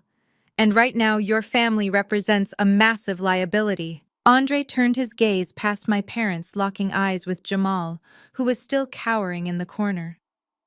Jamal had been trying to make himself as small as possible, hoping the conflict between Andre and my parents would allow him to slip out unnoticed. But Andre's sharp eyes pinned him right to the vinyl chair. "Mr. Davis," Andre called out, his voice echoing down the corridor. "Do not think you are flying under the radar here." Jamal flinched, looking around nervously as if searching for an escape route. "What do you want with me?" "I did not do anything. I am just waiting for my wife." Andre opened his pristine leather folder once again. He pulled out a thick stack of documents printed on heavy legal paper. "As the Director of Legal Affairs, it is my job to mitigate risk when high-value uninsured patients are admitted to our VIP wards. When you aggressively demanded our luxury suite and then miraculously failed to provide a valid form of payment, I ran a standard expedited financial background check to determine your liability status." Jamal's face drained of all color. He jumped up from his chair, his hands shaking. "You cannot do that. That is an invasion of privacy. I am going to sue you." "You cannot afford to sue me, Jamal," Andre stated flatly, tapping the stack of papers. "Because according to these federal filings, you do not own a single commercial property. Your cryptocurrency investment firm is registered to a post office box in Delaware and has absolutely zero reported assets. The luxury sports car you claim to have bought yesterday is a short-term, high-interest lease that is currently 2 full months past due." My parents whipped around to stare at Jamal, their mouths hanging open in absolute horror. The rumors, the declined cards, the hushed phone calls, it was all completely true. "And that is not even the worst part." Andre continued, ignoring Jamal's pathetic protests. "The reason I am standing here tonight is not to collect a simple hospital bill. It is to inform you that your entire financial house of cards is about to collapse on top of this family. I have the receipts, Jamal. I have every single one of them, and we are going to go through them right now, line by line, until the truth is completely exposed." Andre stepped past my paralyzed parents and walked deliberately toward the small, scuffed coffee table sitting in the center of the waiting room seating area. He did not smile. He did not break eye contact with Jamal, who was trembling so violently, his knees knocked together. Andre unclasped his pristine leather folder and pulled out a thick stack of printed financial documents, dropping them onto the table with a heavy thud. The sound made my mother jump backward, clutching her purse tightly against her chest. "When you marched into the billing department, making loud, aggressive demands for our premier VIP suite and promising to pay cash, you triggered a very specific hospital protocol." Andre began, his voice calm, methodical, and dripping with authority. "Atlanta Medical Center does not offer luxury accommodations to uninsured patients based on verbal promises and cheap suits. We require verified liquid assets. So as the Director of Legal Affairs, I personally authorized a comprehensive expedited financial background check to verify your extravagant claims." Jamal shook his head frantically, taking a hesitant step backward. "You hacked my accounts. This is illegal. You have absolutely no right to look into my private business operations.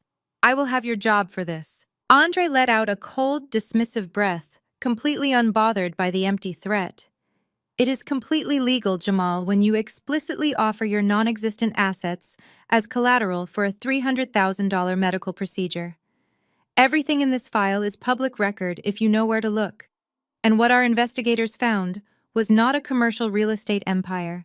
It was a poorly constructed, incredibly desperate Ponzi scheme." Andre picked up the top document, holding it up so my parents could see the glaring red foreclosure stamp printed across the top margin. "Let us start with your primary residence. The sprawling luxury estate in Buckhead you love to boast about at church gatherings. The house my in-laws believe you own outright. You do not own it. You have been renting it on a month-to-month lease, which you defaulted on 4 months ago. The formal eviction notice was filed last week. You and Chloe were going to be physically removed from the premises by the county sheriff on Friday morning." My mother let out a strangled gasp, sinking heavily into a nearby vinyl chair. "No, that is impossible." She stammered, her eyes wide with denial. He hosted our church leadership retreat there just last month. He catered the entire event. He hosted it with money he stole from other unsuspecting investors, Vivian. Andre corrected her sharply, his tone leaving absolutely no room for argument. He picked up another document. Here are the corporate filings for his cryptocurrency investment firm. It is registered in Delaware to a virtual post office box. There is no physical office. There are no employees. He has reported zero taxable corporate income for the last 3 consecutive years. The only money moving into this shell account comes from individual private investors. Investors he actively recruits from your own congregation, Pastor Thomas. And the money does not go into crypto. It goes directly to paying off his previous investors, just enough to keep them quiet, while he pockets the rest to fund his leased Porsche and his failing pathetic lifestyle. My father stood perfectly still, his skin turning an alarming shade of gray. His eyes were completely glazed over, staring at the stack of documents as if they were venomous snakes ready to strike. He could not speak.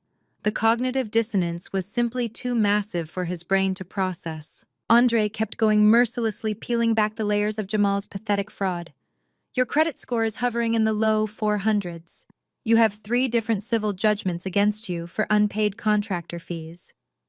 That expensive diamond tennis bracelet you bought Chloe for her birthday last year was purchased on a high-interest store credit card that was sent to collections 90 days later.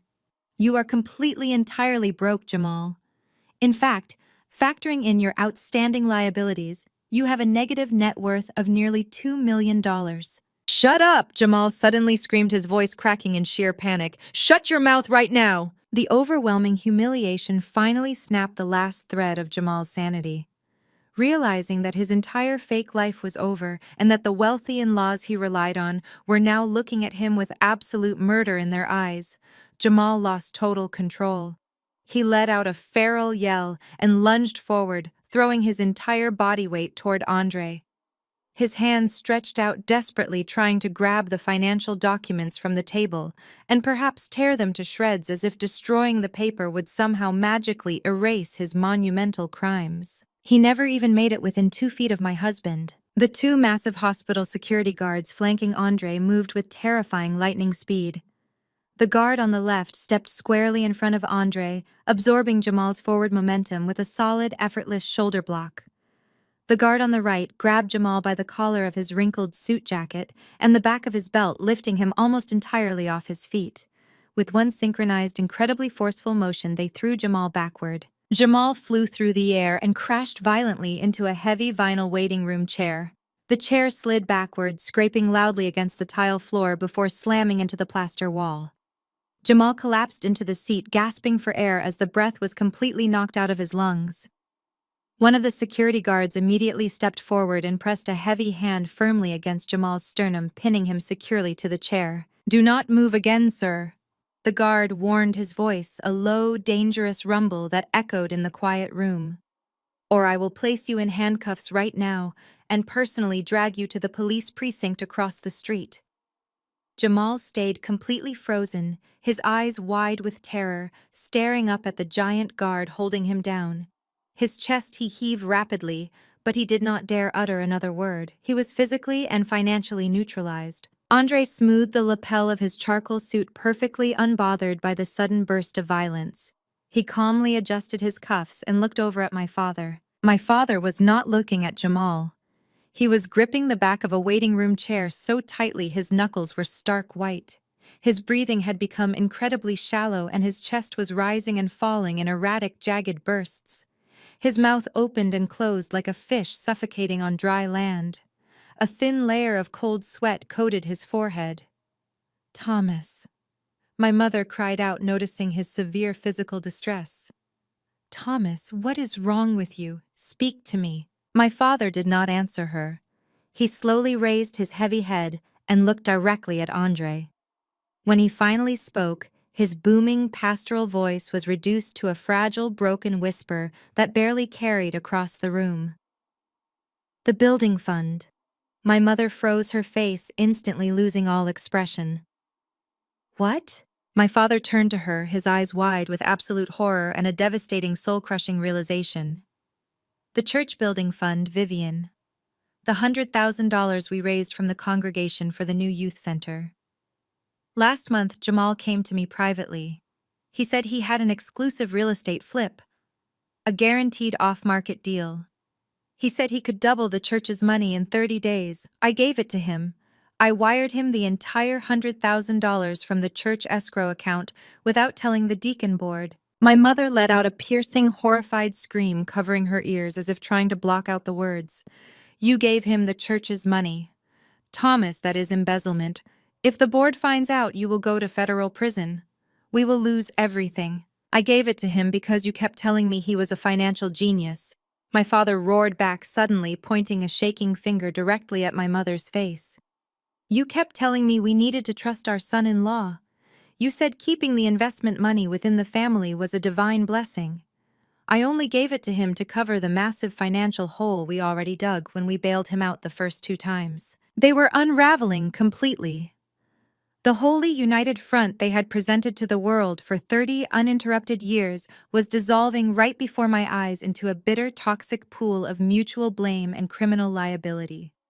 My father clutched his chest, his face contorting in genuine physical pain as the crushing weight of his monumental stupidity crashed down upon him. He had not just bankrupted his family. He had stolen money from his own devoted congregation to feed a Ponzi scheme run by a man who could not even pay a standard hospital copay. Andre watched their spectacular collapse with absolute clinical detachment. He picked up the last piece of paper from the coffee table, holding it delicately between his fingers. $100,000. Andre repeated, shaking his head slowly in mock sympathy. That is incredibly unfortunate, Pastor. Because according to these audited bank statements, the exact moment that $100,000 hit Jamal's account, it was immediately dispersed to offshore sports betting sites and high-end casinos in Las Vegas. The money is completely gone. There is no real estate flip. There is no new youth center. There is only a massive federal wire fraud investigation waiting to happen. My father let out a pathetic whimpering sound, sinking to his knees right there on the hospital floor. The great pastor Thomas Washington was brought entirely low, completely ruined by his own blind arrogance and superficial greed. He had valued the appearance of wealth and high social status over everything else in his life. He had chosen a flashy, charismatic con artist over his own hardworking, brilliant daughter. He had thrown me out into the freezing street because he desperately wanted to believe a ridiculous lie designed to protect this exact parasite. And now the parasite had completely devoured him from the inside out. Jamal sat pinned in his chair, sobbing quietly into his hands, his false bravado entirely stripped away. My mother stood paralyzed, her hands hovering near her face, completely unable to process the total destruction of her entire social and financial existence. And my father knelt on the cold floor, clutching his chest, a broken, disgraced man facing absolute ruin. I stood silently near the nurse's station, a few yards away, watching my husband expertly dismantle the people who had actively tried to destroy me. It was a masterclass in absolute righteous retribution, delivered without ever raising his voice. The sheer poetic justice of watching their superficial world implode was incredibly satisfying. But the autopsy was not quite finished.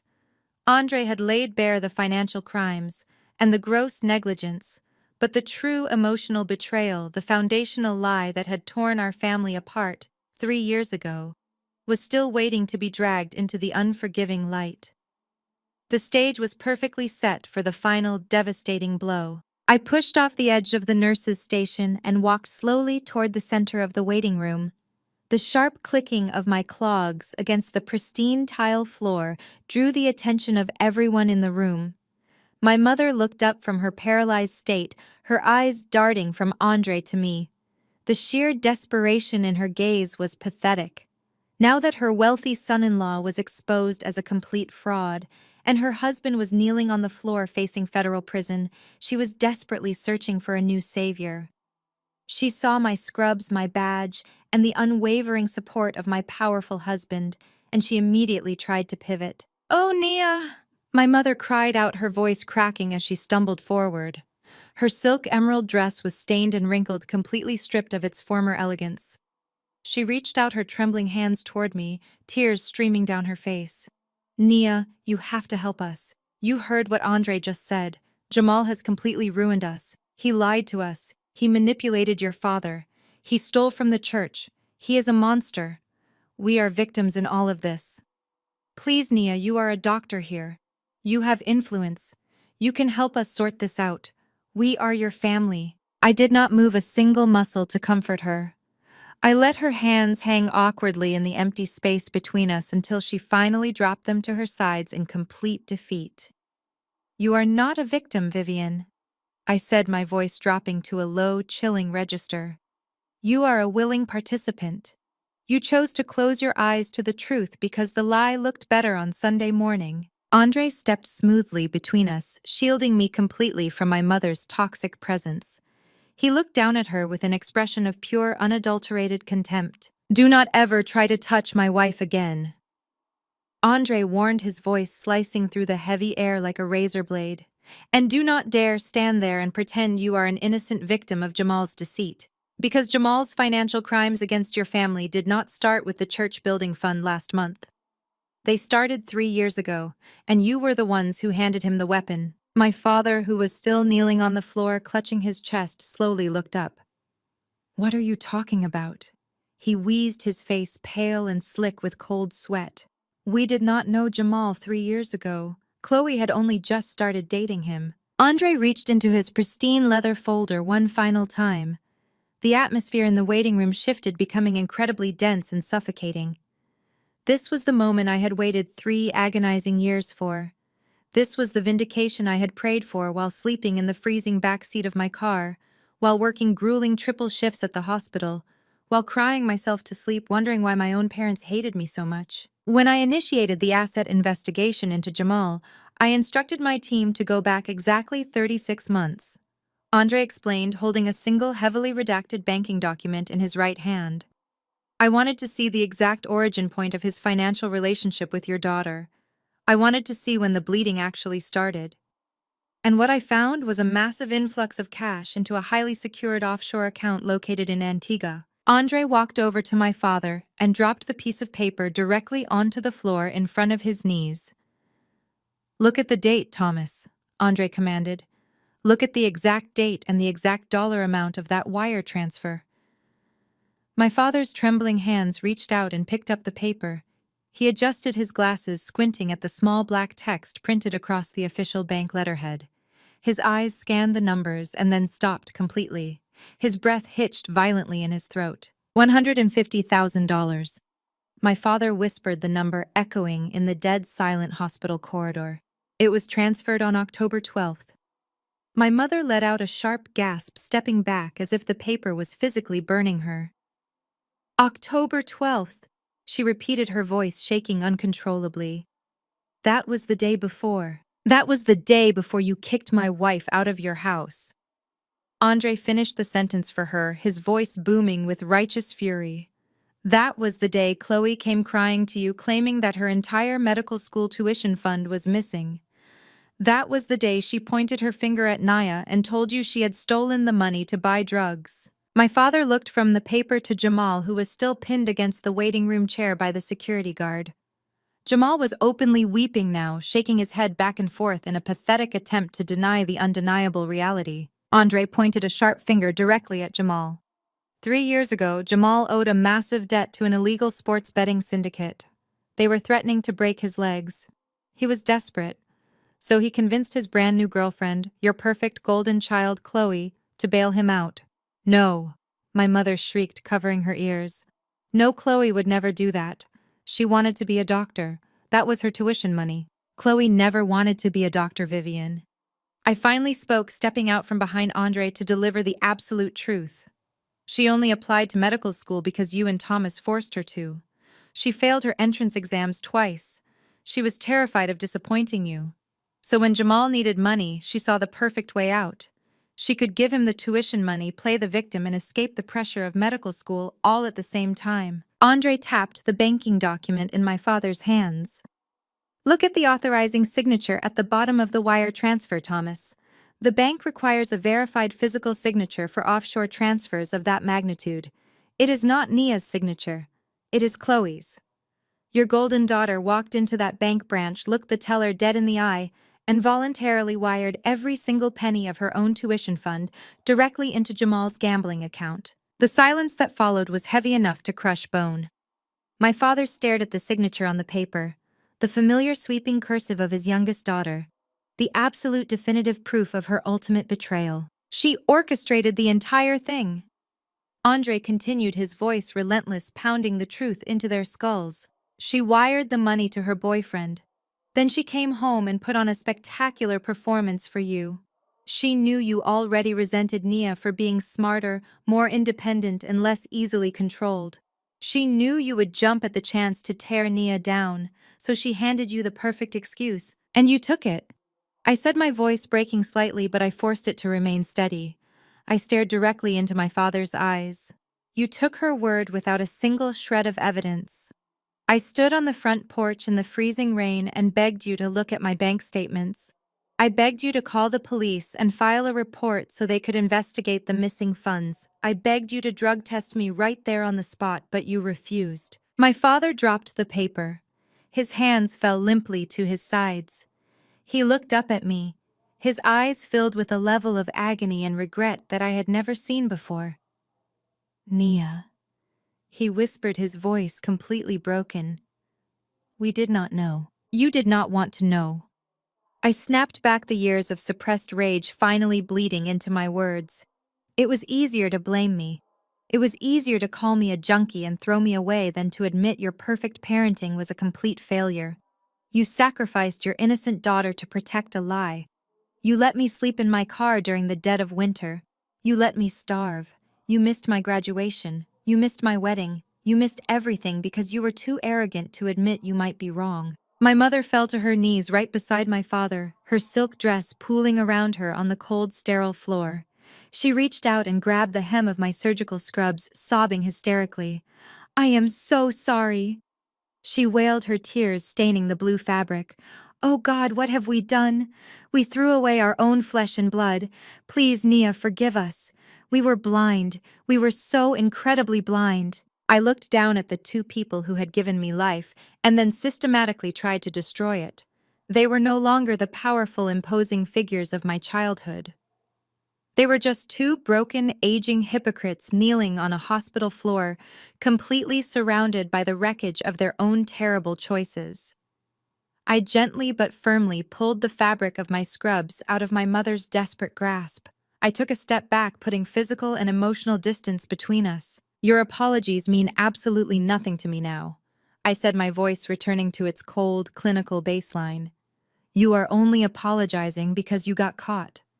You are only crying because the man you chose over me just stole your retirement fund and bankrupted your church. If Jamal was actually a millionaire, you would still be calling me a drug addict today. My father buried his face in his hands, his shoulders shaking with silent, heavy sobs. The destruction of his pride was absolute. I turned to Andre. He gave me a single affirming nod, a silent communication of unwavering support and deep protective love. We had delivered the truth. We had exposed the rot at the core of my family. The surgical removal of their toxic influence was almost complete. At that exact moment, the heavy double doors of the surgical intensive care unit swung open down the hall. A critical care nurse stepped out, looking directly at me, holding a clipboard. Dr. Washington, the nurse called out, her voice echoing in the quiet corridor. The patient is waking up. She is extubated and conscious. My parents immediately snapped their heads up, their tear-streaked faces turning toward the intensive care unit. Chloe was awake. The architect of this entire nightmare was finally conscious. I looked down at my parents one last time. You wanted to see your daughter, I said coldly. Well, she is awake.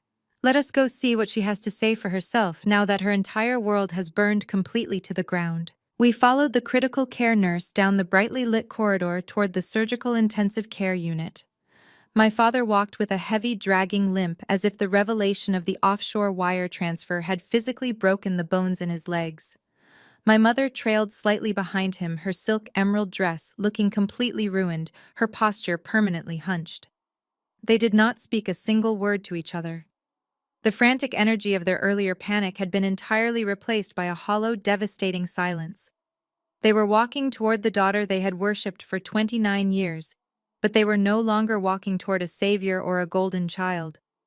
They were walking toward a stranger who had meticulously orchestrated their absolute financial and social destruction. Andre walked close beside me, his hand resting gently on the small of my back, providing a steady, grounding presence. I felt completely invincible. The ghosts of my past were finally being exorcised in the harsh fluorescent lighting of my own hospital. We reached the heavy glass doors of the ICU. The nurse swiped her badge and the doors slid open with a soft mechanical hum. The unit was quiet except for the rhythmic beeping of cardiac monitors and the soft whoosh of ventilators. We walked past several glass-walled rooms until we reached room 4. The nurse pushed the sliding glass door open and stepped aside to let us enter. Chloe was lying in the center of the bed, elevated at a slight angle. The thick plastic endotracheal tube had already been removed from her throat, but she was still hooked up to a maze of intravenous lines and a heavily monitored chest tube. Her face was incredibly pale, stripped of the expensive makeup she usually wore like a mask. She looked small and frail, entirely unlike the confident, arrogant woman who had sneered at me 3 years ago. The cardiac monitor above her head beeped a steady, reassuring rhythm, indicating that the synthetic graft I had painstakingly sewn into her aorta was holding perfectly. My parents stepped hesitantly into the room, stopping at the foot of the bed. They did not rush to her side. They did not reach out to stroke her hair or hold her hand. They just stood there, staring at her with hollow, empty eyes. A few seconds later, Chloe's eyelids fluttered. She let out a soft, raspy groan, shifting slightly against the sterile white hospital sheets. She opened her eyes, blinking against the bright overhead lights. It took a moment for her eyes to focus, but when they did, they locked immediately onto my parents. Her survival instincts kicked in before her brain was even fully awake. She immediately adopted the persona she had perfected over a lifetime. Her face twisted into a mask of pure, innocent suffering. "Mom, Dad," she croaked, her voice hoarse from the intubation tube. "It hurts. Everything hurts so much." Oh, she waited for the inevitable rush of affection. She expected my mother to throw her arms around her, weeping. She expected my father to boom with righteous anger, demanding better pain medication for his precious angel. But they did not move. They remained frozen at the foot of the bed, staring at her as if she were a dangerous animal in a cage. Chloe frowned, confused by their unnatural stillness. Her eyes darted frantically around the room, searching for an explanation. Then she saw me.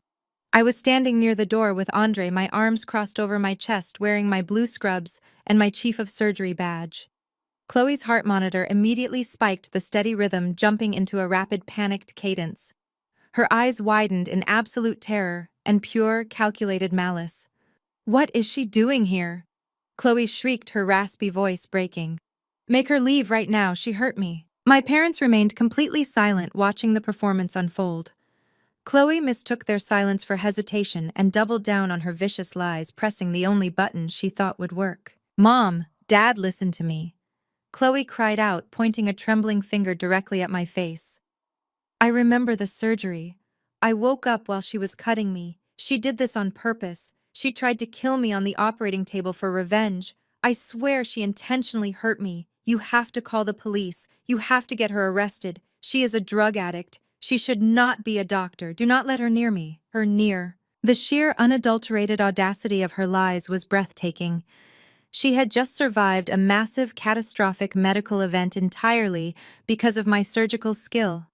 I had stood over her bleeding body for 3 hours, meticulously repairing the damage she had inflicted upon herself with her own reckless drug abuse. And the very first words out of her mouth were a calculated attempt to frame me for attempted murder. She was exactly the same monster she had been 3 years ago. She had not changed. She had not learned a single thing. She still believed that she could manipulate reality simply by crying and pointing her finger at me. But this time the spell was completely broken. 3 years ago, my parents would have instantly believed her. They would have attacked me. They would have called hospital security to have me forcibly removed and stripped of my medical license. Today, they did absolutely nothing. My mother looked at Chloe's trembling, pointing finger and then slowly lowered her gaze to the floor. She could not even bear to look at the monster she had created. My father crossed his arms over his chest, his jaw clenched so tightly the muscles in his face trembled. He stared at his golden child with an expression of pure, unadulterated disgust. Chloe's frantic cries slowly faded into a confused, heavy silence as she realized her performance was not working. She looked from my father to my mother, her panic genuine now. "Mom, Dad, why are you just standing there? Did you not hear what I said? She tried to kill me. Where is Jamal? I want my husband. Get Jamal in here right now." My father finally spoke, his voice a low, terrifying rumble. "Jamal is currently being detained by hospital security in the waiting room," my father said coldly. "He is waiting to be handed over to the Atlanta Police Department for federal wire fraud." Chloe froze. The color completely drained from her already pale face, leaving her looking like a corpse. "What?" she whispered. "What are you talking about? Jamal is a millionaire. He is a successful real estate investor. We know about the offshore accounts, Chloe." Andre interjected, stepping forward into the light so she could see him clearly. "We know about the Delaware Shell Company. We know about the fake crypto investments. We know about the leased cars and the foreclosure on your house. And most importantly, we know about the bank wire transfer from October 12th, 3 years ago." Chloe's heart monitor let out a loud, continuous warning beep as her heart rate skyrocketed. She stared at Andre, her mouth opening and closing in absolute shock. "We know you wired your entire $150,000 tuition fund directly into Jamal's gambling account." Andre continued, his voice relentless. "We know you orchestrated the entire lie to cover his debts and framed your sister to protect yourself. And we know that your husband just embezzled $100,000 from your father's church. Your entire life is a fraud." Chloe looked desperately at my parents, searching for any sign of forgiveness or denial. But there was nothing. They were completely empty. The realization that she had been entirely exposed, that her entire kingdom of lies had been burned to the ground, finally hit her. She let out a loud, pathetic sob, burying her face in her hands. That was when I started to laugh. It started as a low chuckle deep in my chest and quickly grew into a full, cold, genuine laugh that echoed brightly off the sterile walls of the intensive care unit. It was the laugh of a woman who had finally been completely released from a lifetime of unearned guilt and toxic manipulation. It was the sound of absolute freedom. I stopped laughing and walked slowly toward the side of her bed. I reached into the large front pocket of my scrubs and pulled out a thick, stapled document. I had printed it out at the nurse's station before we walked in. It was the preliminary itemized hospital bill for an emergency open-heart surgery, a complex synthetic aortic graft, an extended stay in the surgical intensive care unit, and the required battery of high-grade pharmaceutical drugs. I stood over her, looking down at her pathetic weeping form. I did not feel an ounce of pity. I raised my hand and casually dropped the thick stack of papers directly onto her lap. The heavy thud made her flinch. Chloe slowly pulled her hands away from her face and looked down at the document. Her eyes widened as she read the massive, bold number printed at the bottom of the final page. $320,000. "Since Jamal let your premium health insurance lapse 8 months ago for non-payment, you are entirely responsible for this balance out of pocket," I said, my voice perfectly calm and incredibly sharp. "And since your bank accounts are currently frozen under a federal fraud investigation, I expect you will have a very difficult time setting up a payment plan." Chloe looked up at me, tears streaming down her face. "Nia, please," she begged, her voice a pathetic whisper. "You are my sister. I did not kill you on the operating table, Chloe," I said, leaning in slightly so she could see the absolute coldness in my eyes. "I saved you. I stood over your broken, drug-addicted body, and I meticulously put your heart back together piece by piece. I gave you your life back, so you can live long enough to pay me back every single penny you owe me." Chloe stared at the thick stack of papers resting heavily on her lap.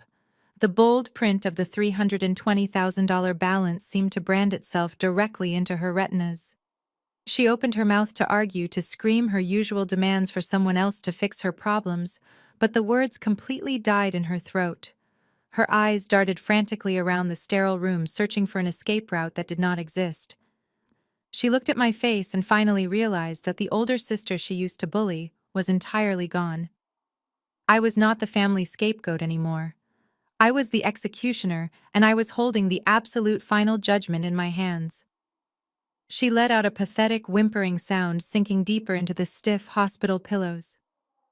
The sheer magnitude of her financial debt, combined with the terrifying reality of Jamal's impending federal wire fraud charges, broke her completely. Her carefully constructed life of luxury and privilege had been instantly reduced to ashes. She squeezed her eyes shut, tears of absolute terror leaking into her hairline as her heart monitor beeped in a rapid, erratic rhythm. My mother watched her golden child completely shatter. The grand illusion of their perfect, wealthy life was evaporating into thin air right in front of her eyes. The reality of the massive medical debt, the stolen church funds, the exposed drug addiction, and the total lack of any financial safety net finally pushed Vivian over the completely frayed edge of her sanity. She turned away from the hospital bed and looked directly at me. Her face was contorted into a mask of pure, desperate agony. The arrogant First Lady of the Greater Grace Fellowship was completely gone, replaced by a terrified, broken woman staring into the abyss of absolute ruin. She took a staggering step toward me, her hands outstretched and trembling violently. "Nia, please," my mother begged, her voice cracking into a high-pitched, miserable wail. "You cannot do this to us. You cannot demand this kind of money from her. We cannot help her pay it. We have absolutely nothing left." I stood perfectly still, watching her crumble. I did not offer a single word of comfort. I simply let her humiliating admission hang in the cold hospital air. "We have nothing left, Nia," my mother repeated, her voice dropping to a desperate, frantic whisper. She threw away the last shreds of her dignity and fell to her knees right there on the hard linoleum floor of the intensive care unit. She clutched the edges of her ruined emerald silk dress, looking up at me with wild, pleading eyes. "We lied about all of it. We took out a massive second mortgage on our house just to help them.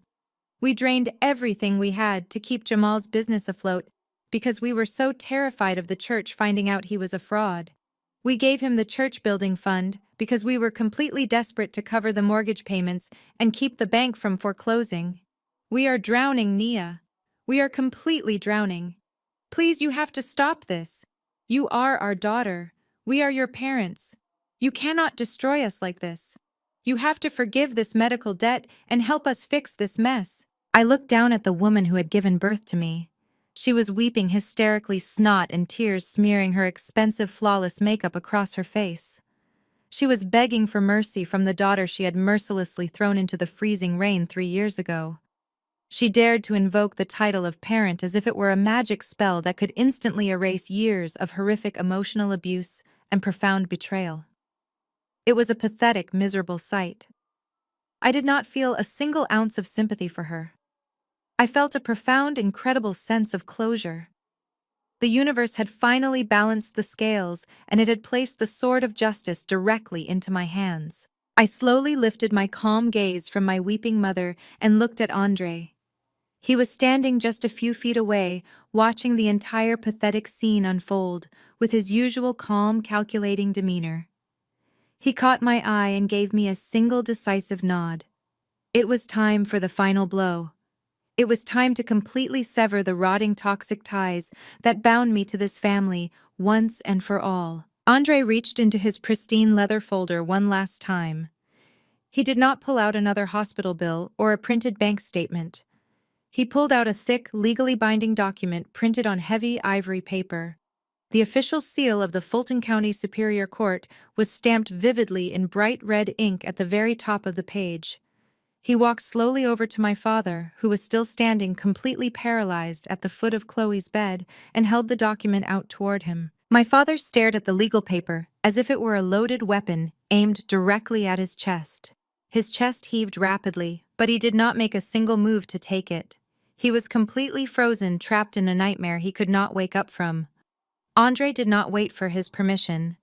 He simply dropped the heavy document onto the foot of the hospital bed, right next to my father's trembling hands. "What is that?" My father choked out, his booming pastoral voice reduced to a fragile, broken whisper. I stepped forward, closing the physical distance between us until I was standing right next to Andre. The air in the intensive care unit felt incredibly thin, heavily charged with the electricity of absolute righteous vengeance. I looked my father dead in the eyes, making sure he felt the full devastating weight of my next words. "I know all about the second mortgage, Thomas," I said, speaking with absolute ice in my veins. My voice cut through the rhythmic beeping of the cardiac monitors, loud, clear, and entirely merciless. "I know that you foolishly leveraged the only real asset you had left to bail out a pathetic con artist. I know that you have been struggling to make the minimum payments for the last 6 agonizing months. And I know perfectly well that exactly 90 days ago you completely stopped paying your lender altogether." My father's eyes widened in sheer, unadulterated terror. He gripped the metal railing of the hospital bed to keep himself from collapsing. "How do you know that?" He gasped, his breathing becoming erratic and shallow. "Because your lender got tired of waiting for a miracle, Pastor." I explained, my words striking him like physical blows. When a bank decides that a loan is entirely toxic, they sell it off to the highest bidder on the open market to quickly recoup their financial losses. They sold off your bad debt last week, and when they put your mortgage on the open market, Andre's private equity firm bought it. The silence in the room was absolute and entirely deafening. Even Chloe stopped crying, her breath catching painfully in her throat as she stared at me in horrified disbelief. My mother stopped weeping, her hands falling limply to her sides as the devastating words slowly registered in her panicked, terrified brain. "You do not owe the bank anymore, Pastor Thomas," I stated, my voice echoing with terrifying absolute finality. "You owe me, and you are officially 90 days delinquent on your payments." The legal grace period expired yesterday afternoon. My father stumbled backward, his legs finally giving out completely beneath him. He crashed heavily into the small vinyl visitor chair in the corner of the room, his face turning a sickly, horrifying shade of gray. "You bought our house," he whispered, his mind completely unable to process the magnitude of his total defeat.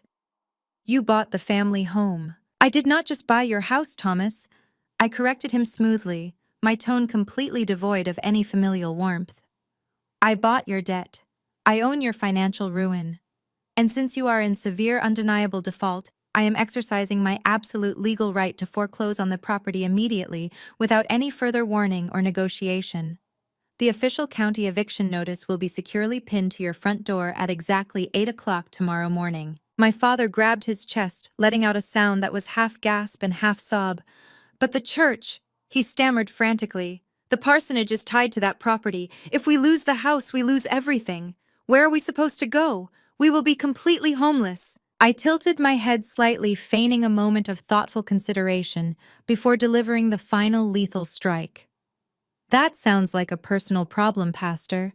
Perhaps you can ask Jamal to let you sleep in the back seat of his leased Porsche before the dealership repossesses it. Or maybe you can sleep on the floor of the church youth center." "Oh wait, you gave all that money away too." My mother let out a blood-curdling scream of pure agony, burying her face in her hands and sobbing so violently her entire body shook. Chloe simply stared at the ceiling, her heart monitor beeping frantically as the sheer totality of their destruction washed over her. They had absolutely nothing left. Their money was gone. Their reputation was completely destroyed. Their golden child was drowning in insurmountable medical debt. Their son-in-law was going to federal prison. And the beautiful, sprawling colonial home they used to project their fake generational wealth to the entire world now legally belonged to the daughter they had treated like absolute garbage. Checkmate. I whispered, the single word hanging in the air like an absolute death sentence. I looked at the three of them and felt an overwhelming wave of peace wash over my soul. This was the exact moment the heavy chains of my childhood trauma finally snapped and fell away. I did not need their conditional love. I did not need their fake approval. I had built a magnificent life entirely from the ashes they left me in. Andre stood tall beside me, his presence a constant reminder of the genuine love and fierce loyalty I had found outside of their toxic walls. He reached out and gently took my hand, intertwining his fingers with mine. We had executed the plan with absolute flawless precision. Every single lie they had ever told, every cruel, manipulative tactic they had ever used, had been systematically dismantled and weaponized against them. They were completely trapped in a prison of their own meticulous design. I stood tall in my blue surgical scrubs, looking down at the ruins of the Washington family empire, knowing that I was the one who had finally burned it to the ground. The heavy silence that followed my declaration was abruptly shattered by the sound of squeaking rubber soles against the linoleum. While my father was having a complete mental breakdown in the visitor chair and my mother was weeping hysterically on the floor, Jamal had correctly deduced that his protective shield was entirely gone. He realized that the wealthy family he had been leeching off of for 3 years was now completely bankrupt and facing immediate eviction. With all eyes focused on the catastrophic revelation of the foreclosed mortgage, Jamal decided to cut his losses. He slowly backed away from the foot of the bed, keeping his head down and inching quietly toward the sliding glass door of the intensive care unit. He thought he could simply slip out into the hospital corridor, take the emergency stairwell down to the lobby, and disappear into the humid Atlanta night before anyone realized he was missing. He made it exactly halfway out the glass door before Andre spoke. "Leaving so soon, Jamal?" Andre asked, his voice casual but laced with undeniable menace. He casually lifted his left arm, pulling back the cuff of his charcoal suit jacket to check his expensive silver wristwatch. "You really should stay. The grand finale is just arriving." Jamal froze, his hand resting on the metal handle of the sliding door. He looked out into the brightly lit hospital corridor, and his eyes widened in sheer terror. Stepping off the main elevators and walking purposefully down the hall were two broad-shouldered detectives from the Atlanta Police Department. They were dressed in plain clothes with gold badges clipped prominently to their belts. They did not look like men who were interested in negotiating. They walked with the heavy, synchronized stride of law enforcement officers who already had a signed warrant in their hands. Jamal immediately let go of the door handle and took a frantic step backward into the room, bumping into a heavy medical cart. The crash made Chloe jump in her bed. Jamal looked around wildly like a trapped rat, but there was absolutely nowhere left to run. The two detectives stepped through the sliding glass door, completely blocking the only exit. "Jamal Davis." The lead detective asked, his voice a deep, gravelly baritone that commanded instant compliance. Jamal swallowed hard, his Adam's apple bobbing nervously. "I want my lawyer." He squeaked, his false bravado entirely gone. "You are going to need a very expensive one," the detective replied, pulling a pair of heavy steel handcuffs from his belt. "Jamal Davis, you are under arrest. We have federal warrants out of the state of Delaware for multiple counts of wire fraud, criminal embezzlement, and felony grand larceny. We also have active warrants regarding several $100,000 in unpaid gambling debts to interstate casinos. Turn around and put your hands behind your back, right now." Jamal hesitated, looking desperately toward my father. "Pastor Thomas, tell them. Tell them I am your son-in-law. Tell them it is a misunderstanding about the church funds." My father did not even look at him. He remained slumped in the vinyl chair, his eyes vacant, staring blankly at the wall. The man who used to command a congregation of 10,000 people could not even summon the strength to defend the fraud he had sacrificed his own daughter for. The second detective did not wait for Jamal to comply. He stepped forward, grabbed Jamal roughly by the shoulder, and spun him around, forcing his hands behind his back.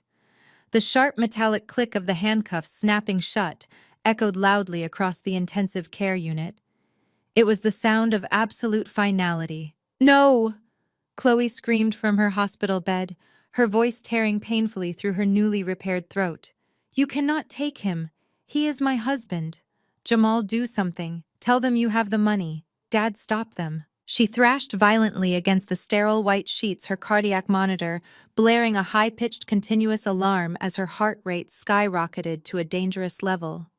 A team of ICU nurses rushed into the room, pushing past the detectives to stabilize her, injecting a heavy sedative directly into her intravenous line to keep her from tearing her fresh surgical incisions. Jamal did not fight back.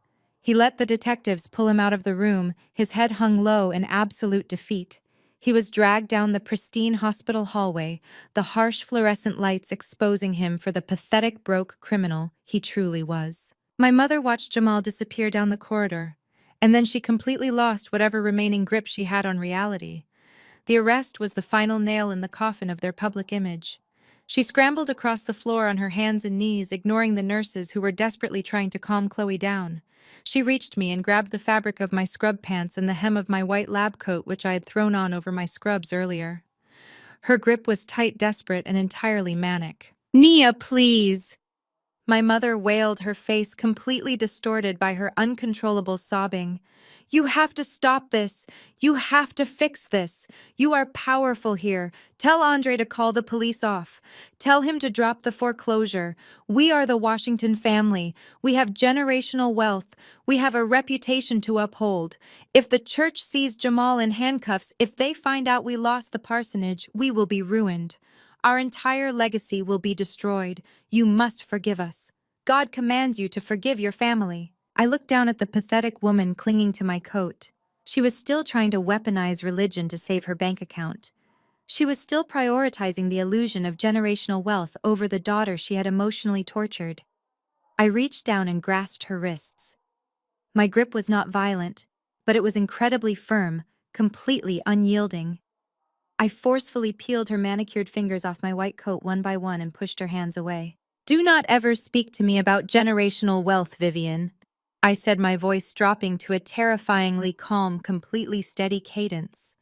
"Your generational wealth was nothing but an illusion built on lies, arrogance, and stolen church funds. You have no legacy left to protect." She looked up at me, her eyes wide with shock at my physical rejection. "But we are your family," she whispered. "You stopped being my family 3 years ago," I replied, stepping back so I could look down at both her and my father. "You want to talk about the past? Let us talk about it. Let us talk about what I was doing while you were parading your precious golden child around the church, praising her fake accomplishments." My father slowly lifted his head from his hands, compelled by the raw, undeniable authority in my voice. "When you changed the locks and threw me out, I had exactly $42 in my checking account." I continued, my words slicing through the heavy air. "I slept in the back seat of my freezing Honda Civic in the hospital parking garage for 6 solid months. I washed my hair in the public sinks of the hospital cafeteria bathrooms before my surgical rotations. I ate expired sandwiches out of the vending machines because I could not afford hot food. I worked as an orderly on the weekends, cleaning up blood and bodily fluids. I tutored underclassmen at night. I worked 3 different jobs just to keep my head above water, to pay my own tuition, and to survive the absolute hell you abandoned me in." My mother covered her mouth, fresh tears spilling over her cheeks, as the brutal reality of my survival finally penetrated her thick skull. "I built my life from the absolute ground up," I declared, standing as tall as I possibly could, radiating the immense power I had earned through my own blood, sweat, and tears. "I became the youngest chief of cardiothoracic surgery in the history of this hospital. I married a man who actually loves and protects me. I built a real empire while you two were busy funding a fake one." I turned my gaze directly onto my father. He shrank back into his chair, unable to meet my eyes. "You stand behind a pulpit every Sunday, Pastor Thomas, and you preach the word of God," I said, my voice echoing with righteous condemnation. "You love to quote scripture to control your congregation. Well, let me remind you of a few verses you conveniently forgot. Proverbs 16:18. Pride goes before destruction, and a haughty spirit before a fall. You read that verse your entire life, but you never actually understood it until tonight." My father flinched as if I had physically struck him across the face. "And let us not forget Galatians 6:7. I continued, relentless in my dismantling of their religious hypocrisy. Do not be deceived. God cannot be mocked. A man reaps exactly what he sows. You sowed cruelty, Thomas. You sowed arrogance, greed, and betrayal. You chose a con artist over your own flesh and blood because you cared more about appearances than the truth. And now you are reaping the harvest of your own monumental stupidity. The silence that followed my sermon was absolute. The nurses had successfully sedated Chloe, and she lay unconscious in her bed, completely unaware of the final judgment being passed. My parents were completely broken, stripped of their money, their home, their reputation, and their ridiculous religious superiority. They had nothing left to say. There were no more lies to tell, no more manipulations to try. They were completely cornered by the devastating consequences of their own actions. I looked at the two of them and realized that I did not hate them anymore. Hate requires energy. Hate requires attachment. Looking at them now shivering and ruined on the floor of my intensive care unit, I felt absolutely nothing. They were strangers to me. Pathetic, empty strangers. I turned to Andre. He gave me a soft, proud smile, offering his arm. I looped my arm through his, feeling the solid, comforting warmth of his presence. The eviction notice will be on your door at 8 in the morning. I said my final words to them, echoing coldly in the room. I suggest you go home and start packing whatever cheap clothes Jamal has not already pawned, because by tomorrow afternoon the locks will be changed, and unlike you, I will not let you stand on my porch in the rain. I will simply have you arrested for trespassing. Without another word, I turned my back on the Washington family. I walked out of the intensive care unit, the glass doors sliding shut behind me, sealing them inside the sterile prison of their own making. The heavy hospital air suddenly felt incredibly light, and I took my first deep breath as a completely free woman. I paused right at the threshold of the sliding glass doors, letting them hold open for just one final moment. I turned back to look at the room. My father, Thomas Washington, was sitting entirely flat on the cold linoleum floor, his long legs sprawled out in front of him, like a discarded marionette whose strings had been abruptly severed. He was staring blankly at the wall, completely broken by the absolute collapse of his financial and social empire. He had traded his own flesh and blood for a massive house and a fake millionaire son-in-law, and now he had absolutely nothing. On the hospital bed, Chloe was heavily sedated, but hot tears were continuously leaking from the corners of her closed eyes, soaking the sterile white pillows. Even in her chemically induced sleep, the crushing reality of her new existence was suffocating her. She was waking up to a dark world where she had no wealthy husband to fund her lavish lifestyle, no secret tuition money to steal, and a staggering $320,000 medical debt firmly attached to her name. Her golden child status was entirely useless now. It could not pay a massive hospital bill or bail her out of this bottomless hole. My mother Vivian remained on her hands and knees, her ruined emerald silk dress pooled around her. She had descended into a catatonic state of silent weeping, rocking back and forth, as she finally realized no one was coming to save her. The congregation she valued over her own daughter would soon find out about the embezzled building fund, and she would be forced to face the exact public humiliation she had spent her entire life desperately avoiding. I reached up and unclipped my Chief of Surgery identification badge from my white lab coat. My long shift was officially over, and my duties as a doctor to this specific patient were completely fulfilled. I held the smooth plastic badge in my hand, looking down at the pathetic ruins of the family that had tried so incredibly hard to destroy me. 3 years ago, you threw me out in the freezing rain and told me I was dead to you. I said, my voice carrying an absolute finality that echoed off the thick glass walls. You told me never to come back. You got your wish. My father slowly shifted his vacant eyes toward me, but did not have the strength to speak a single word. The daughter you had is dead. I continued, my words falling like heavy stones into the silent room. She died on that front porch while you watched her freeze. I am not your daughter. I am not your sister. I am just the landlord who is taking her property back. I slipped the badge into my pocket. I reached out and firmly linked my arm through Andre's, offering him a genuine smile. He smiled back, his eyes filled with immense pride and unwavering love. Without another word, we turned our backs on the wailing, devastated family and walked out of the surgical intensive care unit. The glass doors shut completely, sealing the Washington family inside their brightly lit prison. The chaotic sounds of their weeping and the frantic beeping of the cardiac monitors were instantly muted by the soundproof glass. We walked together down the pristine, quiet hospital hallway, leaving the toxic chaos of my blood relatives far behind. The polished floors reflected the soft overhead lighting, creating a path of calm serenity before us. With every step away from that room, the invisible weight I had carried my entire life evaporated completely. I was no longer the scapegoat. I was exactly who I had worked so tirelessly to become. The hospital staff nodded respectfully, but I barely registered them. My mind was focused entirely on the brilliant future outside these walls.